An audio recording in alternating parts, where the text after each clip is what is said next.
ጳውሎስ መልእክት ወደ ዕብራውያን ሰዎች ምዕራፍ 9 እንጀምራለን። እግዚአብሔር አምላክ ያስተምረን፣ እግዚአብሔር አምላክ መንገድ ያሳየን፣ እግዚአብሔር አምላክ እሱ በሚፈልገው መንገድ አቅንቶን ለመረጠን ዓላማ እንድንሆን ያድርገን። እንኳን አደረሳችሁ፣ እንኳን አብሮ አደረሰን። እንግዲህ ቅዱስ ጳውሎስ ወደ ዕብራውያን ሰዎች ይህን መልእክት በሚልክበት ሰዓት ላይ ቅዱስ ጳውሎስ ወደ ዕብራውያን ሰዎች ይህን መልእክት ሲልክ በትልቁ በዋናነት በከፍተኛ ደረጃ ማሳወቅ የፈለገው የጌታችን የመድኃኒታችን የኢየሱስ ክርስቶስን ሰው ሆኖ በመምጣት ውስጥ የሰራቸውን ስራዎችና ድንቅ ነገሮችን የሚተርክበት ወይም ደግሞ የሚያስተምርበት ክፍል ነው። እነዚህ ዕብራውያኖች ደግሞ ከእስራኤል ወገን ከሆኑት ስለሆኑ እንዲሁም ደግሞ የአብርሃም ዘር የሙሴ ልጆች ነን ብለው ስለሚያስቡ ጌታችን መድኃኒታችን ኢየሱስ ክርስቶስ ሕማም ስለተቆጠረለት በመስቀል ስለተሰቀለ ሞት ስለተቆጠረለት ከመላእክት ያነሰ ከሙሴም በታች የሆነ አድርገው ያስቡታል። እንግዲህ ቅዱስ ጳውሎስ ግን ደግሞ ተው እያለ ይሰብካቸዋል ማለት ነው። ይህ የምታውቁት አሁን እየነገርናችሁ ያለው ስለ ትንሣኤው እየመሰከርናችሁ የምንገኘው ይህ ክህነቱ እንኳን ከነ አሮን ክህነት የሚበልጥ ነው። እነሱስ ክህነትን ከእርሱ አግኝተውታል። የእርሱ ክህነት ግን የባህሪው ነው። እሱ ሊቀ ካህናችን እንላለን። የአዲስ ኪዳን ካህናችን ነው። የአዲስ ኪዳን ለሰው ልጆች ሲል ራሱን መስዋዕት አቅራቢ፣ ራሱን መስዋዕት ያደረገ፣ ራሱ ደግሞ ያንኑ መስዋዕት ተቀባይ የሆነ እያለ እንግዲህ ቅዱስ ጳውሎስ ሲናገር እንመለከታለን።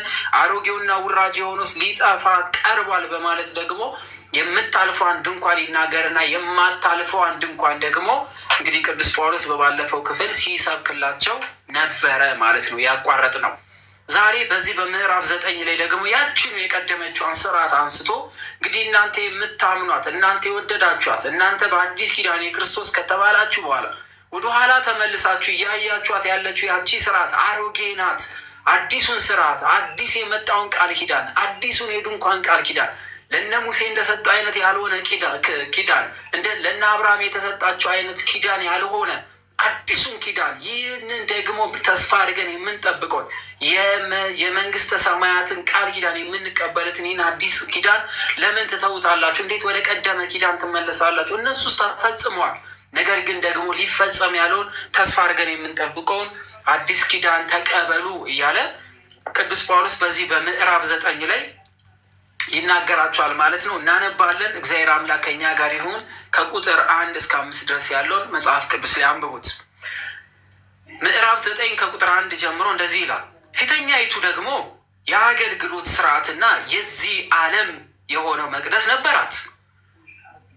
መጀመሪያይቱ ድንኳን ተዘጋጅታ ነበርና በእርሷም ቅድስት በምትባል ውስጥ መቅረዙና ጠረጴዛው የመስዋዕቱ ህብስት ነበረ። ከሁለተኛው መጋረጃ ወዲያ ቅድስተ ቅዱሳን የምትባል ድንኳን ነበረች። በዚያም ውስጥ የወርቅ ማዕጠንት ነበረ። ሁለንተናዋም በወርቅ የተለበጠ የኪዳን ታቦት፣ በእርሷም ውስጥ መና ያለባት የወርቅ መሶብና የበቀለች የአሮን በትር የኪዳኑም ጽላት ነበር። በላይዋም ማስተሰሪያው የሚጋርዱ የክብር ኪሩቤል ነበሩ። ስለ እነዚህ ስለ እያንዳንዳቸው ልናገር አሁን አልችልም በማለት ቅዱስ ጳውሎስ ይናገራል። እንግዲህ ምን ማለቱ ነው ሲል የፊተኛይቱ ደግሞ የአገልግሎት ስርዓትና የዚህ ዓለም የሆነው መቅደስ ነበራ ሲል በደብተራ ኦሪት ሙሴ ባሰፋው ድንኳን ውስጥ የሚከናወነው ስርዓትና በውስጡ ያሉትን እቃዎች ይዘረዝራል። የዚህ ዓለም የሆነ መቅደስ ነበራት የሚለው ሲያብራራ ቅዱስ ዮሐንስ አፈወርቅ ዓለማውያን ሰዎች ስለ ጉባኤ ዓለም ሲሆን የኦሪቱን መቅደስና የኦሪቱን ካህናት ዓለማውያን መሆናቸው ወይም ዓለማውያን እንደነበሩ የሚናገር ነው። እነሱ ከዚህ ከሰውነት ወይም ከሰው ውስጥ የወጡ እንጂ ከሰማይ የመጣ ወይም ደግሞ ዘላለማዊ ያልሆነ ነው። ክህነታቸው ዘላለማዊ ያልሆነ በማለት ይናገራል። የሚያልፉ ናቸው። ሞት ያሳልፋቸዋል። እነ አሮንን እነ ሙሴን ሁሉንም ብንመለከት ሞት አሳልፏቸዋል በማለት የፊተኛው ደግሞ አገልግሎት ስርዓት የዚህ ዓለም የሆነው ሲል ከዓለም መሆኑን ከዚህ መመረጡን ከዚህ መሆኑን ይናገራል። የመጀመሪያዊቱ ድንኳን ተዘጋጅታ ነበርና በማለት ሲናገር የድንኳን አሰራር በእግዚአብሔር መመሪያ ሰጪነት በሙሴ መመሪያ ተቀባይነት የተከናወነ በመሆኑ ዘጸአት 26 ላይ እንደምናየው እግዚአብሔር ሙሴን የድንኳን ቤተ መቅደስ እንዲሰራ ያዘዘው እስራኤላውያን በጉዞ ላይ ስለሆኑ ነው። ሲጓዙ ድንኳናይቱ ይነቅሏታል፣ ደግሞ ሲያርፉ ደግሞ ድንኳናይቱን ይተክሉ ስለነበረ ተንቀሳቃሽ የሆነ ቤተ መቅደስ እንዲሰሩ ማን ነግሯቸዋል? ራሱ እግዚአብሔር ዘጸአት 26 ላይ ነግሯቸዋል። ማለት ስለ ቤተ መቅደሱ ነው እያወራን ያለ ነው። በእርሷም ቅድስት በምትባለው ውስጥ መቅረዙን፣ ጠረጴዛው፣ የመስዋዕቱን ህብስት ነበረባት ይላል። ከደብተራ ኦሪት ሙሴ ካሰራው ድንኳን አንዱ ክፍል ቅድስት የሚባል ስለሆነ በቅድስት ውስጥ የሚቀመጠው መቅረዝ፣ መብራት ያለበት ጠረጴዛ፣ የመመገቢያው ወይም ደግሞ ምግብ የሚበሉበት የሚቀምሱበትን ያስቀምጣል ማለት ነው። ጠረጴዛ በድንኳኑ ውስጥ እንዲቀመጥ የተደረገው የመስዋዕቱ ህብስት እንዲቀርብበት ነው። እንግዲህ በወቅቱ ይቀርብ የነበረው መስዋዕት እዛ ላይ ወይም ጠረጴዛው ላይ ይቀርብ የነበረው ምን ነበረ ማለት ነው? እንስሳ ነበረ። እንስሳ ፍየል ወይ በግ ወይ የሆነ ነገር ይቀርብ ነበረ ማለት ነው። ስለዚህ ለዛ ተብሎ ይቀመጣል። ዘጸአት 25:30 ላይ ታያላችሁ። የአዲስ ኪዳን ስርዓቱ ተቃራኒ ማለት ነው ይከናወንባት የነበረው። የመስዋዕቱ ህብስት በብሉይ ኪዳን የእንስሳት ደም መስዋዕት ሆኖ እንዲቀርብ ሁሉ ህብስት መስዋዕት ሆኖ እንዲቀርብ ነበረና ለምስጋና የሚሆነው የደህንነት መስዋዕት ባቀረበ ጊዜ እርሾ ያለበት ህብስት ያቀርባል በማለት ደግሞ ይናገራል። ይህም ዘሌዋውያን ምዕራፍ 7 ላይ ተጽፎ የምናገኘው ነው ማለት ነው። ከሁለተኛው መጋረጃ ወዲያ ቅድስተ ቅዱሳን የምትባል ድንኳን ነበረች ይላል። ይችኛዋ አሁን በእኛ በአዲስ ኪዳን ካህናት ብቻ የሚገቡባት ቦታ ማለት ነው። የድንኳን መጋረጆች ብዙ ናቸው። 50 ቀለበቶችን በአንድ መጋረጃ አድርግ፣ 50ውን ቀለበት በሁለተኛው መጋረጃ ዘርፍ አድርግ፣ ቀለበቶቹ ሁሉ እርስ በርሳቸው ፊት ለፊት ይሆናሉ በማለት ዘጸአት ላይ ራሱ እግዚአብሔር አምላክ ለሙሴ ነግሮት ስለነበረ ይህንን ትእዛዝ ፈጽሟል። ቅድስተ ቅዱሳን በድንኳን ውስጥ ካሉ ክፍሎች ዋናው ክፍል ሲሆን መስዋዕት የሚቀርብበት ክፍል ነው። እግዚአብሔር ስለ ቅድስተ ቅዱሳን እንዲህ በማለት ተናገረ። 7 ቀን ለመሰዊያ ማስተስረያ ታደርጋለህ፣ ትቀድሰውም አለ። መሰዊያም ቅድስተ ቅዱሳን ይሆናል። መሰዊያን የሚነካ ሁሉ ምን ይላል? ይቀደሳል በማለት የኦሪቷን መስዋዕት በእጁ የነካ ሁሉ ቅዱስ ይሆን ነበረ ማለት ነው። ማንኛውም አገልጋይ ወደ ቅድስተ ቅዱሳን አይገባም። አሮን እና ልጆቹ ብቻ እንዲገቡ ተፈቅዶላቸዋል። ከዛ ውጭ ያሉት ወደ ቅድስተ ቅዱሳን አይገቡም። ስለዚህ በዚህ በአዲስ ኪዳን ደግሞ የኦሪቷን ቤተ መቅደስ ዲያቆናትና ካህናት ብቻ ይገባሉ። ምእመን ወደዛ መግባት አይችልም። ምእመኑ እስከ ቅድስት ድረስ ይመጣል። ቅድስተ ቅዱሳን የምትባሏ የመጨረሻዋ ክፍል ስትሆን ያቺ ላይ ደግሞ ማንም ሰው አይገባም። የኦሪቱ ስርዓት ማለት ነው። በዚያ ውስጥ የወርቅ ማዕጠንት አለ ማለት ነው። ሁለተኛው በወርቅ የተለበጠች የኪዳን ታቦትም እዛ ውስጥ ነው የምትቀመጠው፣ ልክ እንደ አዲስ ኪዳኑ ማለት ነው። ታቦቱ በወርቅ የተለበጠ ነው። ከግራር እንጨት ታቦትን ስራ በማለት ዘጸአት ላይ አዞታል ማለት ነው። ዘጸአት 25 ላይ ታገኛላችሁ። ቅዱስ ኤፍሬም በእሑድ ውዳሴ ማርያም እንደዚህ በማለት ተናግሯል። አንቲ ውእቱ ማዕጠንት ዘወርቅ፣ የወርቅ ማዕጠንት አንቺ ነሽ በማለት የተናገራት ማለት ነው። እንግዲህ የኪዳን ታቦት ማለት በእስራኤል ከአምልኮ ጣዖት ተከልክለው ለታቦት እንዲሰግዱ እግዚአብሔር እንዲጠብቃቸው ቃል ኪዳን የተሰጣበት ታቦት ስለሆነ ለዛ ታቦት ይሰግዱ ነበረ። ታቦቱን ለምንድን ነው ያስፈለገው ሲል የሚታይና የምናየው የምንሰግድበት ነገር ያስፈልገናል ብለው ስለጠየቁ እግዚአብሔር አምላክ እያዩ እንዲሰግዱበት ታቦቱን ሰጥቷል ማለት ነው። በነገራችን ላይ በአሁን ሰዓት ላይ ጣዖት ነው የሚሉ ታቦትን ጣዖት የሚሉ በቀጥታ ያንን ጣዖት እንዲመለክ አምላክ ሰጥቷል እያሉ ያሉት። ይሄ በጣም አስነዋሪ ነገር መሆኑን ማየት ትችላላችሁ። ዘሌዋውያን ምዕራፍ 10 ቁጥር 1 ላይ ራሱ እግዚአብሔር አምላክ ታቦትን ለሙሴ እንደሰጠ እንመለከታለን። እንግዲህ እስካሁን እያወራን ያለ ነው ምንድን ነው? እስካሁን የምናወራው ስለ ኦሪቱ ነው፣ የኦሪቱን ስርዓት ነው። ስለዚህ በዛች ቤተ መቅደስ ውስጥ በዛ ቅድስተ ቅዱሳን በምትባል ውስጥ ምን ይደረግ ነበረ? መስዋዕት ይቀርባል። ምንድነው መስዋዕቱ? ይታረድ ነበረ። በግ ይታረድ፣ ደም የሚፈሰው ነገር ይሰዋ ነበር። ለምን? ለኃጢአት ስርየት። በእርሷ ውስጥ መና ያለበት የወርቅ መሶብና የበቀለች የአሮን በትር የኪዳኑም ጽላት ነበሩ ይላል። መና ያለባት የወርቅ መሶብ፣ መና በምድረ በዳ ለእስራኤል የወረደላቸው ምግብ ነው። የእስራኤል ወገን ስሙን መና ብለው ይጠሩት ነበረ። ይህ የሚመገቡትን እርሱም እንደ ድንብላል ዘር ነጭ ሲሆን፣ እንደ ድንብላል ዘር ነጭ የሆነ ነገር ሲሆን ጣዕሙ ደግሞ እንደ ማር ቂጣ የሆነ ነው። ሙሴ እግዚአብሔር ያዘዘውን ነገር ይህ ነገር ከግብፅ ምድር ባወጣችሁ ጊዜ በምድረ በዳ ያበሏችሁን እንጀራ ያዩ ዘንድ ከእርሱ 1 ጎመር ሙሉ ለልጅ ልጆቻችሁ ይጠበቅ አለ ማለት ነው። ስለዚህ ምን አደረገ? ከወረደላቸው ላይ ዘግነው 1 ጎመር ማለት 1 ሙሉ የሚታሸግ ነገር ለልጅ ልጅ እንዲታይ እግዚአብሔር አምላክ ከሰማይ አውርዶ ያበላቸውን ያንን ምግብ እንዲያስቡት ዘግነህ አስቀምጥ ብሎት ነበረ። ዘግኖ ያቺ መቅደስ ውስጥ አስቀምጧት ነበረ ማለት ነው። ሙሴም አሮንም 1 ማድጋ ወስደ ጎመር ሙሉ መና አግባበት፣ ለልጅ ልጆቻችን ይጠበቅ ዘንድ በእግዚአብሔር ፊት አኑረው ተብሎ ተነግሮታል። እንግዲህ ይህ መና ዛሬ የት ነው ያለው ብላችሁ ስጠይቁ አክሱም ታገኙታላችሁ። እሺ። ስለዚህ ጎመር የኪዳን ወልድ ክፍሌ መዝገብ ላይ ታናሽ የእህል መስፈሪያ እንደማለት ነው። ስለዚህ እግዚአብሔር አምላክ ከሰማይ ያወረደው ያ መና ዛሬ ከታቦተ ጽዮን ጋር በኢየሩሳሌም ይገኛል ማለት ነው። ማታውቁ ይህንን እንድታውቁ።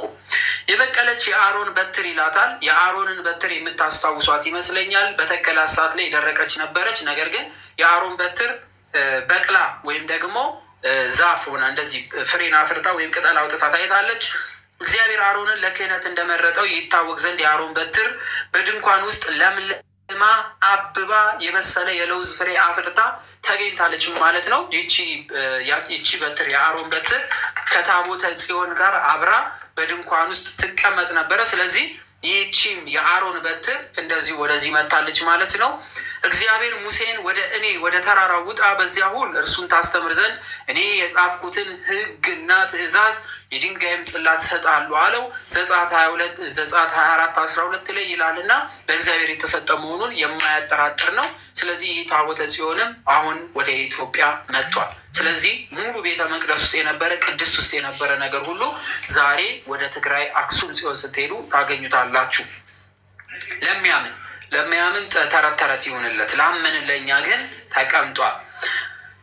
ጽላት ሕገ እግዚአብሔር የተጻፈበት ሲሆን ስብሰባ ተደርጎ በነበረባት ቀን እግዚአብሔር በተራራው ላይ በእሳት ውስጥ ሆኖ የተናገራቸው 10ቱ ቃላት ቀድሞ ተጽፈው እንደነበረ በጽላቶቹ ላይ ጻፈ።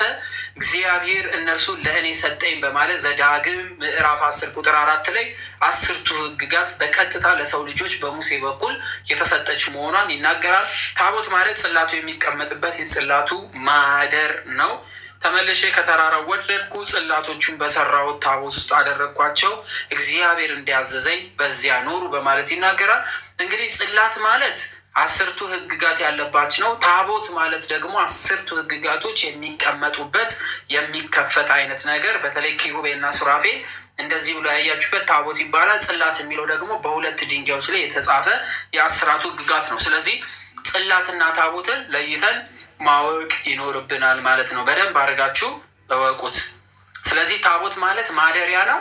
ጽላት ማለት ደግሞ ቃሉ የተጻፈበት ነው ማለት ነው። ስለዚህ ጽላት ወጣ ነው፣ ታቦት ወጣ ነው የምንለው። አሁን ካህናት ይዘው ሲወጡ ጽላት ወጣ ነው፣ ታቦት ወጣ ነው የሚባለው። እስቲ ዛሬ እንኳን እንግዲህ አሁን ዛሬ በደንብ አድርገን እንረዳ። ታቦት ነው የሚወጣ፣ ጽላት ነው የሚወጣ?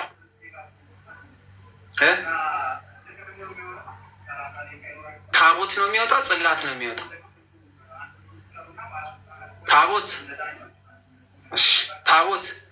ታቦት አውቃችኋላ? ታቦት ማለት ይኸውላችሁ የኪሩቤል ክንፎቹን ዘርግቶ ኪሩቤል አለበት ሳጥን ነገር ነው፣ ውስጡ ይቀመጣል። ጽላቱ ማደሪያ ነው ብያችኋለሁ። ስለዚህ ካህናት ይዘው የሚወጡት ታቦት ነው፣ ጽላት ነው ይዘው የሚወጡት? ለዩ አሁን በቃ ያወቁ። ታቦት ወጣ በተለምዶ ነው የሚባለው። ታቦት አይወጣም፣ ጽላት። እሺ እየተማርን እንሄዳለን። በላም ማስተሰሪያውን የሚጋርዱ የክብር ኪሩቤል ነበሩ ይላል። በደንብ እየሰማችሁ 2 ኪሩቤል ከተቀጠቀጠ ወርቅ ስራ ለስርየት ከመክደኛው ላይ በሁለት ወገን ታደርጋቸዋለ። ዘጸአት 25:18 ታቦት ምን ማለት እንደሆነ እንድታውቁ እሺ። በኪሩቤልም ክንፎቻቸውን ወደ ላይ ይዘረጋሉ፣ የስርየት መክደኛውን በክንፎቻቸው ይሸፍናሉ፣ ፊታቸውም እርስ በርሱ ይተያያል። የኪሩቤል ፊቶቻቸው ወደ ስርየት መክደኛው ይመለከታሉ። ዘጸአት 25:20 በማለት እንደዚህ እጃቸውን የዘረጉ እንደዚህ አጎንብሰው ወደ ታች የሚመለከቱ በጉልበታቸው የተንበረከኩ በቀኝና በግራ በኩል በወርቅ የተሰሩ ኪሩቤል ዝቅ ብለው መክደኛ ማለት ይንሸራተታል። ምኑ ነው የሚንሸራተተው? ይሄ ኪሩቤልና ሱራፌል ያሉበት እንደዚህ ካህናት እንደዚህ ይዘውት ነው የሚሄዱት። እንደዚህ ይሸከሙታል። በዛኛው በኩል ያለ ይዙታል። ውስጡ ጽላቱ ይኖራል። ማደሪያ ማለት ነው። ከላይ መክፈቻ መክደኛ አለው፣ መንሸራተቻ። እንደዚህ ሲያንሸራትቱት ውስጡ ጽላቱ ይቀመጣል። ከዛ ላይ ይዘጋል። ከዛ ላይ ኪሩቤል እንደዚህ ተንበርክከው ሸፍኖት ይታያል። ካህናቱ ደግሞ እዚህ ትከሻቸው ላይ የሁለት መንገድ አድርገው እንደዚህ ተሸክሞት ይዘውት ይሄዳሉ። በጣም ግዙፍ ነው። በጣም የሚያምር ነው። እጅግ በጣም ደስ ይላል። ስለሱ ነው የሚናገረው። ስለዚህ በሁለቱ የኪሩቤል ስዕሎች መካከል እግዚአብሔር ይገለጣል በማለት ይናገራል። ስለዚህ የእግዚአብሔር አምላክ መገለጫ የሆኑት ኪሩቤል ዳርና ዳር ሆኖ መካከለኛው ጽላቱ የሚያድርበት የእግዚአብሔር መገለጫው ስፍራ መሆኑን ይናገርና ለምስክሩ ታቦት ላይ ባለ በሁለት ኪሩቤል መካከል በስርየት መክደኛው ላይ ሆኜ አናግርሃለሁ በማለት እዚህ የጽላቱ ቦታ ላይ ወይም ደግሞ ይሄ ጽላቱ የሚቀመጥበት ቦታ ላይ ሆኜ ሁልጊዜ አንተን አናግራለሁ በማለት መናገሩን ይጽፋል። ስለዚህ ሐዋርያው ቅዱስ ጳውሎስ በብሉይ ኪዳን መንፈሳዊ አገልግሎት የሚፈጸምባቸው ንዋያተ ቅድሳት ለምን እንደዘረዘረ ዮሐንስ አፈወርቅ ሲገልጽ እንደዚህ ይላል። እነዚህ ስርዓቶች ለከዳተኛ አይሁዳዊ ነገረው፣ ለሚክዱት ለካዱት አይሁዳውያን ነገረ። ሕግ የተጻፈባቸው ሁለቱ ጽላቶች እንደሰበራቸው፣ መናውን መብላት እንደተበሳጨ፣ እንደ አጉረመረሙ ለልጆች አሳሰባቸው ይላል በማለት ይናገራል። ስለዚህ አጉረምርሞ እንደነበረ፣ እግዚአብሔር ላይ አምፀው እንደነበረ፣ እግዚአብሔር አምላክ በዛ ምክንያት እንዴት እንደቀጣቸው ዮሐንስ አፈወርቅ ያስታውሳቸዋል። ያ ማለት እንዲያስታውሱት ነው። እግዚአብሔር አምላክ ይህን ሁሉ ነገር እንኳን አድርጎ ታጉረመርሙበት ነበረ።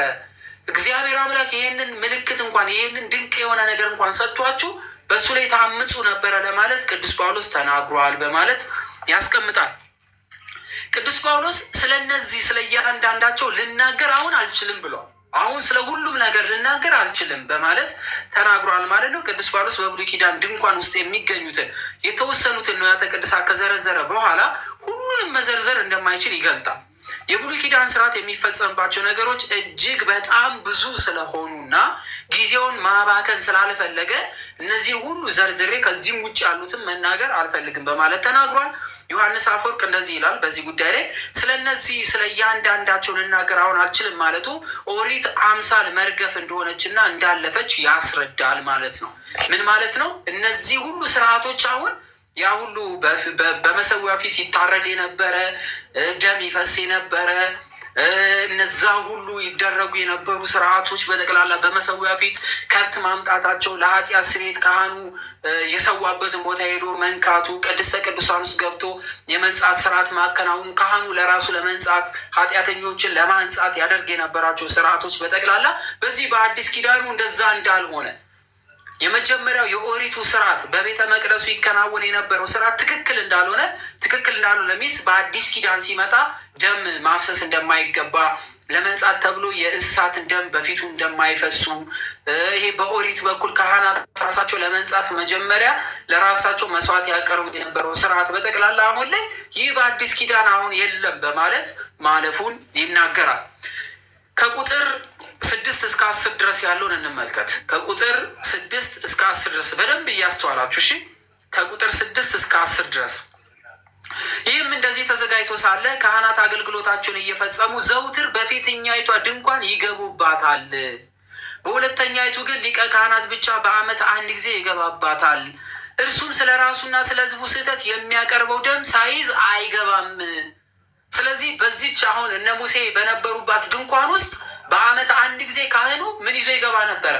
ለምሳሌ ካህኑ ዘካርያስን አይታችሁት ከሆነ የመንጻት ጊዜ ስለነበረ ሰው የማይገባበት እነሱ በውጭ ሲጠብቁት፣ እሱ ግን ቅድስተ ቅዱሳን ውስጥ ሆኖ የመንጻት ስርዓትን ማጥንትን እያቀረበ ጸሎት እያደረሰ በነበረበት ሰዓት ገብርኤል መጥቶ ነበር። አይታችሁት ከነበር አይደለ ሉቃስ ላይ።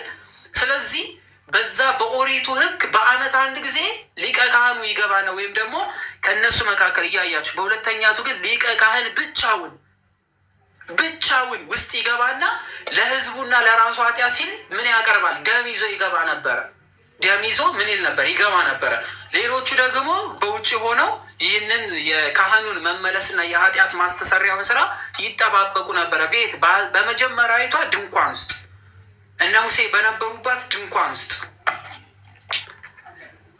ሼር አድርጉት እስኪ።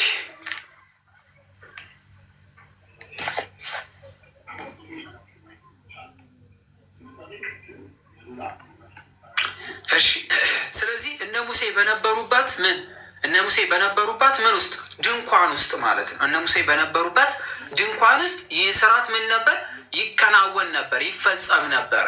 እንደዚህ አይነት ስርዓቶች ምን ነበሩ? ይሆኑ ነበረ በማለት ያስቀምጣል ማለት ነው። በደንብ እያስተዋላችሁ እሺ፣ በደንብ እያስተዋላችሁ እንደዚህ አይነት ስርዓቶች ይፈጸሙ ነበረ፣ ይከናወኑ ነበረ በማለት ይናገራል። ከዛ ወዲያ ፊተኛይቷ ድንኳን በዚህ ገና ቆማ ሳለች ወደ ቅድስት የሚወስደው መንገድ ገና እንዳልተገለጠ መንፈስ ቅዱስ ያሳያል በማለት ይናገራል ይህም ለአሁኑ ጊዜ ምሳሌ ነው። እንደዚህ መባን መስዋዕትን ይቀርባሉ።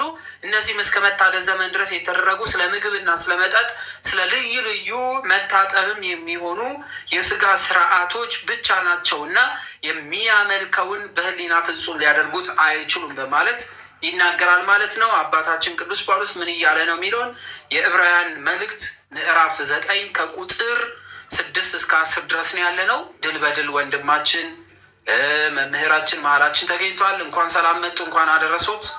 ድል በድሌ አዳምዬ ክርስቶስ ትንሣኤ ሙታን በአብይ ኃይለ ስልጣን ለሰይጣን አጋዞ ለአዳም ሰላም ሆነ። ሰላም እንኳን አደረሳችሁ። በጣም ደስ ብሎኛል። የሚገርመው መብራት ጠፍቶ ከቤት ውጭ ተቀምጬ ነው ዝም ብዬ አጋጣሚ ኢንተርኔት ስከፍት እንትን ያልኩና እንኳን አደረሳችሁ አዳምዬ። ቴክስት ልኬያለሁ። የእኛ ሀገር ቴክስት መቼም ከ3 ሳምንት በኋላ ስለሚደርስ ነው። እንኳን አደረሰ ብዬ ልኬልሃለሁ። ሲደርስ መልስልኝ ወንድም አለ። እንኳን አደረሰ። ጥሩ ነገር ይዘህልኛል። በተለይ ዕብራውያን መልእክት ምዕራፍ 9 እና 10 ላይ ኢየሱስ ክርስቶስ በተለይ ስለ የብሉይ ኪዳን ሊቀ ካህን ግን አዳምዬ እንደው መቼም እኔ ከአንተ እንዳልገባብህ ማለት ወንድም ማለት ይቀርበልኝ። በጣም በሚገርም ሁኔታ የብሉይ ኪዳን ሊቀ ካህንን አይተው ከሆነ ሲገባ ወደ መቅደስ ሲገባ እንደው ታሪኩን ስትመለከቱ አሁን አንዳንድ ጊዜ እነዚህ ሸዋ የሚሉ ሻኩራ የምንላቸው ነገሮች አሉ አይደለ? እሱን አድርጎ ነው የሚገባ። ከዛ ደግሞ እግሩን በገመድ ይታሰራል። ለምሳሌ በአመት አንድ ጊዜ ነው የሚገባ። ይሄ በተለይ ወደ ቅድስተ ቅዱሳን ለራሱና ለሕዝቡ የኃጢአት ስርየት የሚሆንን ለማድረግ በአመት አንድ ጊዜ ነው የሚገባ። ሲገባ በገመድ ታስሮ ነው የሚገባ። ለምሳሌ እንግዲህ ንፋስ አለ። ይቅር በሉኝ እንግዲህ ወንድም አለም ድምፅ ልሰሙ ትችላላችሁ። አዳምዬ ወይኔ እንዲወት ሆነ መሰል አዳም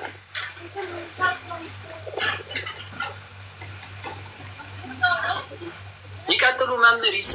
ይሰማችኋል? ሌሎቻችሁ አዳም እየተስንትን ይላሉ። ይሰማል። እሺ። እና በጣም በሚገርም ሁኔታ በገመድ ታስሮ ይገባና አዳምዬ እንግዲህ ሲገባ በጣም በሚገርም ሁኔታ የመጀመሪያው ሲገባ ራሱን የሚያነጻበት የሚቀድስበትን መስዋዕት ይዞ ነው የሚገባ። የመጀመሪያ አካሉን ለመቀደስ ማለት ነው።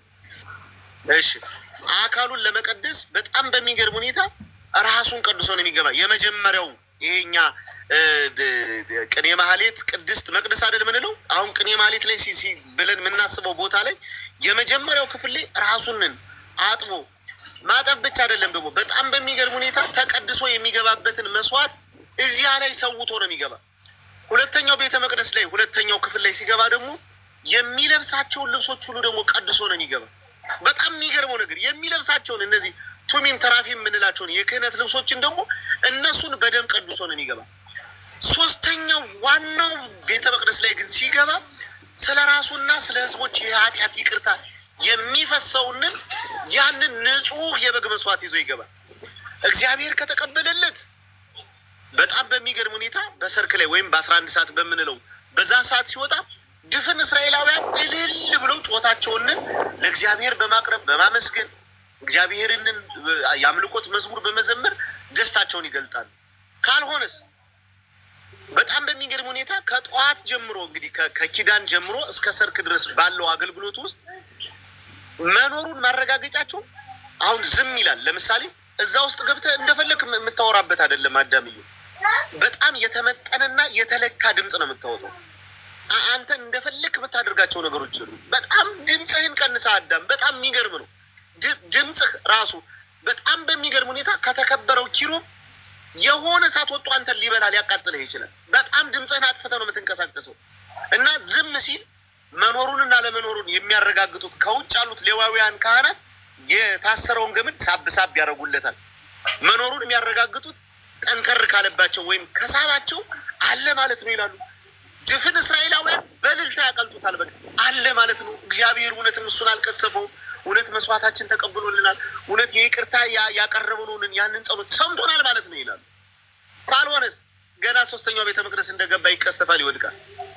ስለዚህ እስራኤላውያን ሌላ ሰው ገብቶ እዛ ውስጥ ስለማያወጣው በዛ በገመድ ጎትተው ያወጡታል ማለት ነው። እና በጣም በሚገርም ሁኔታ የብሉይ ኪዳን ሊቃነ ካህናት ይህን ያክል መከራን የነበረባቸው፣ የአዲስ ኪዳኑ ሊቀ ካህን ኢየሱስ ክርስቶስስ ወደ ቅድስት እኮ ነው። ዕብራውያን መልእክት ምዕራፍ 9 ላይ ምን ይላል? የራሱን ደም በማቅረብ ነው የሚለው። አንድ ጊዜ ወደ ቅድስት ገብቷል እንጂ በፍየልና በጥጆች ደም አልገባም።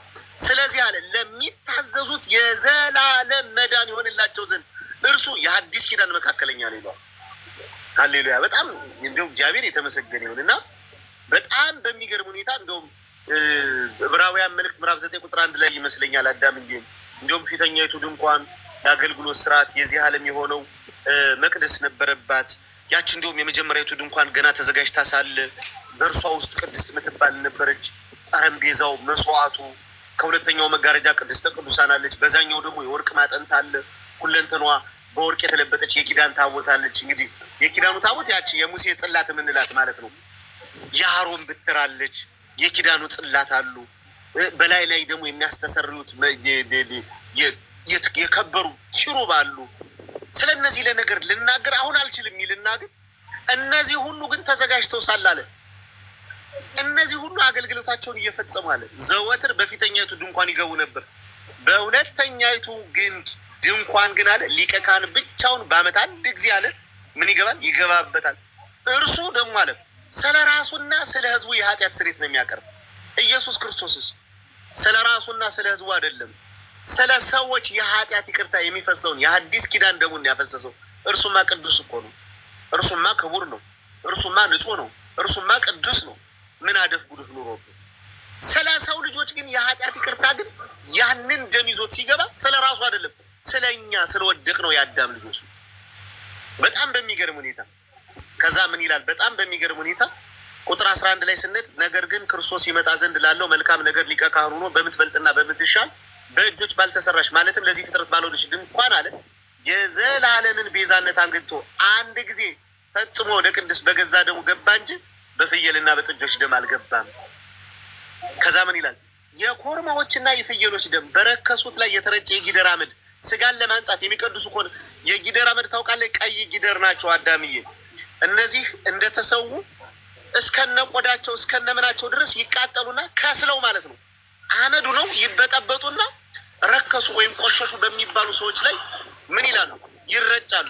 እንግዲህ ተመልከቱ፣ ያ የተቃጠለ የጊደር አመድ ሰውንን ማንጻትና መቀደስ የሚችል ከሆነ አለ ቅዱስ ጳውሎስ ነውርና ምንም ነቀፋ የሌለበት ነው በዘላለም መንፈስ ራሱን ለእግዚአብሔር ያቀረበ የክርስቶስ ደም እንዴት ይልቅ ሕያውን እግዚአብሔር ልታመልኩ ከሞተ ስራችሁ ውስጥ ሊያነጻችሁ ይችል ይሆን? ስለዚህ አለ ፊተኛው ኪዳን ሲጸና ሕግ የተላለፉት የሚበዥ ሞት ስለሆነ የተጠሩት የዘላለም ርስት የተስፋ ቃል እንዲቀበሉ እርሱ የአዲስ ኪዳን መካከለኛ ነው አለ። መካከለኛ ማለት አማላጅ ማለት ነው አዳምዬ? ኧረ አይደለም። መካከለኛ ማለት እኮ ምን ማለት ነው? መካከለኛ ማለት ሰውም አምላክም የሆነ ማለት ነው። ስግው ቃል ማለት ነው። አምላክ ወሰን ማለት ነው።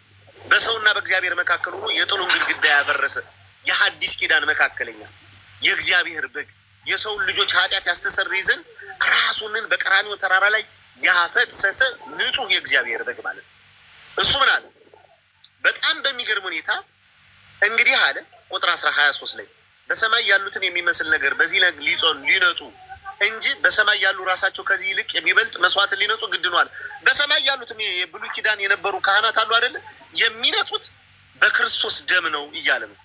ክርስቶስ አለ አዳምዬ በእጅ ወደ ተዘራች የእውነተኛቱ ምሳሌ ወደምትሆን ቅድስት አልገባም። ነገር ግን አለ በእግዚአብሔር ፊት ስለኛ አሁን ይታይ ዘንድ ወደ እርሷ ወደ ሰማይ ገባ ይላል። አሁን ይታይ ዘንድ ወደ ሰማይ። ሰማይ ማለት ምን ማለት ነው? ቅዱስ ዮሐንስ አፈወርቅ ምን ይለዋል? እንዲሁም ሰማይ ማለት ወደ እግዚአብሔር ወደ አባቱ እኛንን ይቅር ለሚያስችል ጸሎት አቀረበ ማለት ነው። አንድም ሰማይ ማለት መስቀል ማለት ነው ይላል ዮሐንስ ወንጌል ምዕራፍ 12 ላይ ደን ስንመለከት እኔ ወደ ላይ ወደ ሰማይ ከፍ ከፍ ያልኩ ዘንድ የሆንኩ ጊዜ አለ ሁሉን ወደ ራሴ ስባለሁ አለ።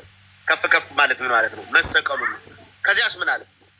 ሊቀ ካህናት በየዓመት የሌላውን ደም ይዞ ወደ ቅድስት እንደሚገባ ራሱን ብዙ ጊዜ ሊያቀርብ አልገባም። እንዲህስ ቢሆን ኖሮ ዓለም ከተፈጠረ ጀምሮ ኢየሱስ ክርስቶስ ብዙ ጊዜ መከራ ሊቀበል ባስፈለገው ነበር። አሁን ግን አለ በዓለም ፍጻሜ ራሱን በመስዋዕት ኃጢአት ሊሽር አንድ ጊዜ ተገልጧል አለ። ለሰዎች አንድ ጊዜ መሞት ለእነርሱ ፍርድ እንደተመደበባቸው እንዲሁ ደግሞ ክርስቶስ ደግሞ የብዙዎችን ኃጢአት ሊሸከም አንድ ጊዜ ከተሰዋ በኋላ ያድናቸው ዘንድ ለሚጠባበቁ ሁለተኛ ያለ ኃጢአት ይታይላቸዋል ይላል። እንኳን አደረሳችሁ።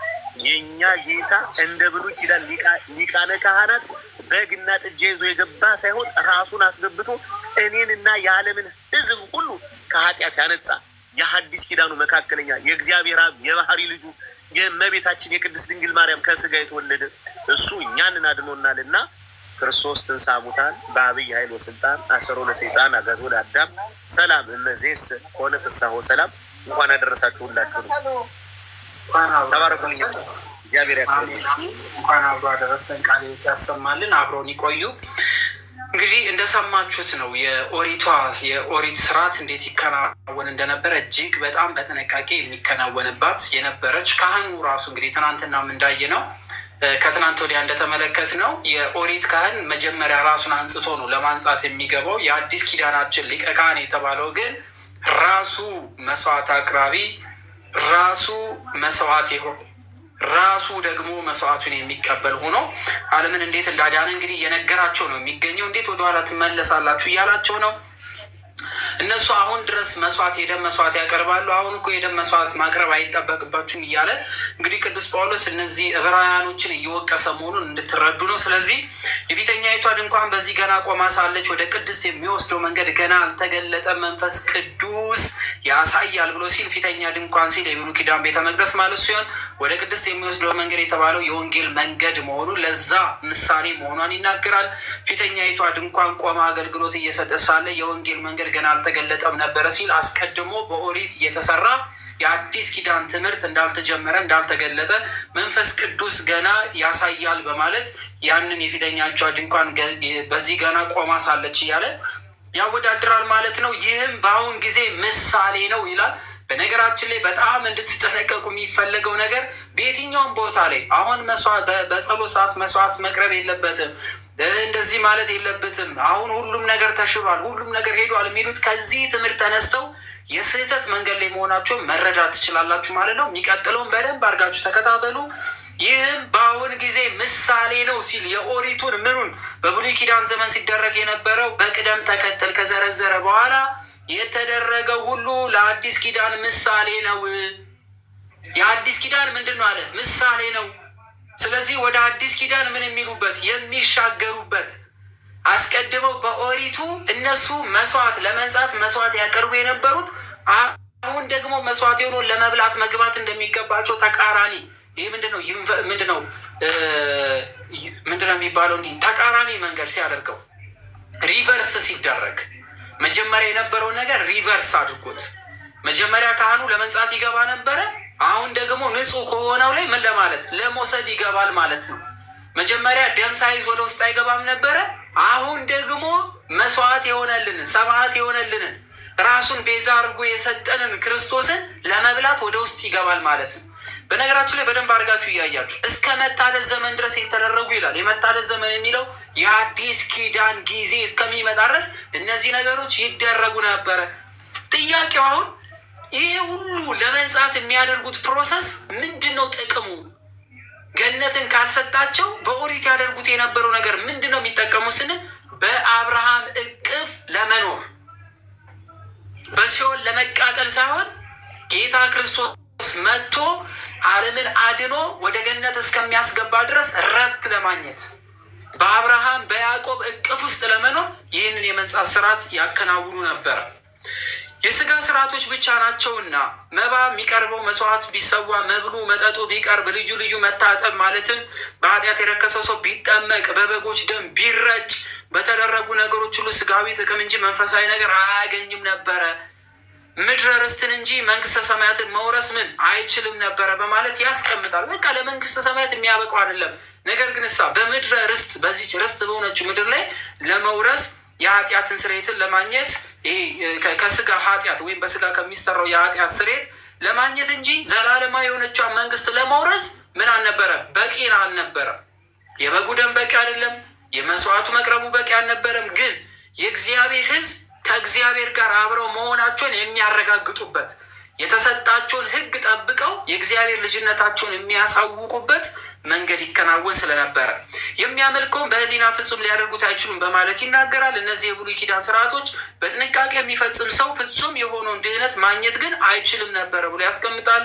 በአንድምታ ትርጓሜያችን ኦሪት ይህን ብሉ፣ ይህን አትብሉ፣ ይህን ጠጡ፣ ይህን አትጠጡ ከማለት በቀር ማዳን ስርየት ማሰጠት ስላልቻለ ሕግ ብቻ ስለሆነ ግን የመዳን የምንለው ይሄ ዘላለማዊ ሕይወት የሆነውን የመዳን ስርዓት ይሰጥ ስላልነበረ የመጀመሪያዊቷ ለኋለኛዋ ምን ምሳሌ ናት ብሎ ቅዱስ ጳውሎስ ይናገራል።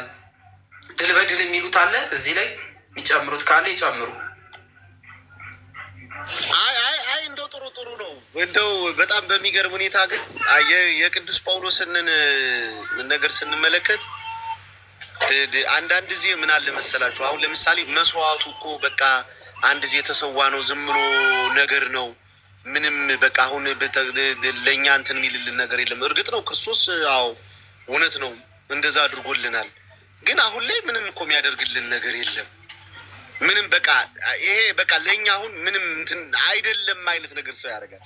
እንደ ብሉይ ኪዳን ሊቃነ ካህናት ወይም ደግሞ ብሉይ ኪዳን ላይ እንደቀረበ መስዋዕት የሚቆጥሩ ሰዎች አሉ። አይደለም የብሉይ በጣም አዳምዬ በጣም ትኩረት ሊያደርጉ የሚገባውን ነገር ልናገር። የብሉይ ኪዳን ላይ የሚሰዉ መስዋዕቶችን የሚቃጠልን መስዋዕት ሊሆን ይችላል። እና አሁን ለምሳሌ 2 ፍየሎች ይመጣሉ። አንደኛው በበረሃ የሚለቀቅ ነው፣ አንደኛው ለሚቃጠል መስዋዕት የሚቀርብ ነው። አሁን ተረፈ መስዋዕቱን የሚጠቀሙት ወይም የሚበሉትና የሚጠጡት የአሮን ወይም ደግሞ የብሉይ ኪዳን ሊቃነ ካህናት ነበሩ። ተመልከት እንግዲህ የሐዲስ ኪዳኑን መስዋዕት ግን ማን ነው የሚበላው የሚጠጣው? እርግጥ ነው ካህናት ራሳቸው በልተው ጠጥተው ለእኛ ያቀብሉናል።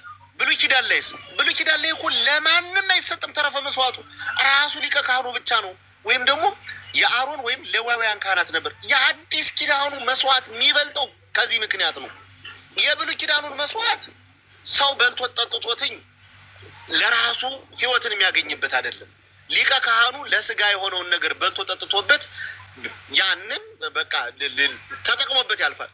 አንድም ሰው አይቀም። በጣም በሚገርም ሁኔታ አዳም ብሉይ ኪዳን ላይ ያለን ሰዎች ብንሆን አሁን እኔ እናንተ የምናቀርበው መስዋዕት በጣም በሚገርም ሁኔታ አንዱንም ጎዳፋችን ማስገባት እንደማንችል ታውቃለህ። አንዱንም እኮ ነው የምልህ። በጣም የሚገርም እኮ ነው። የሐዲስ ኪዳኑ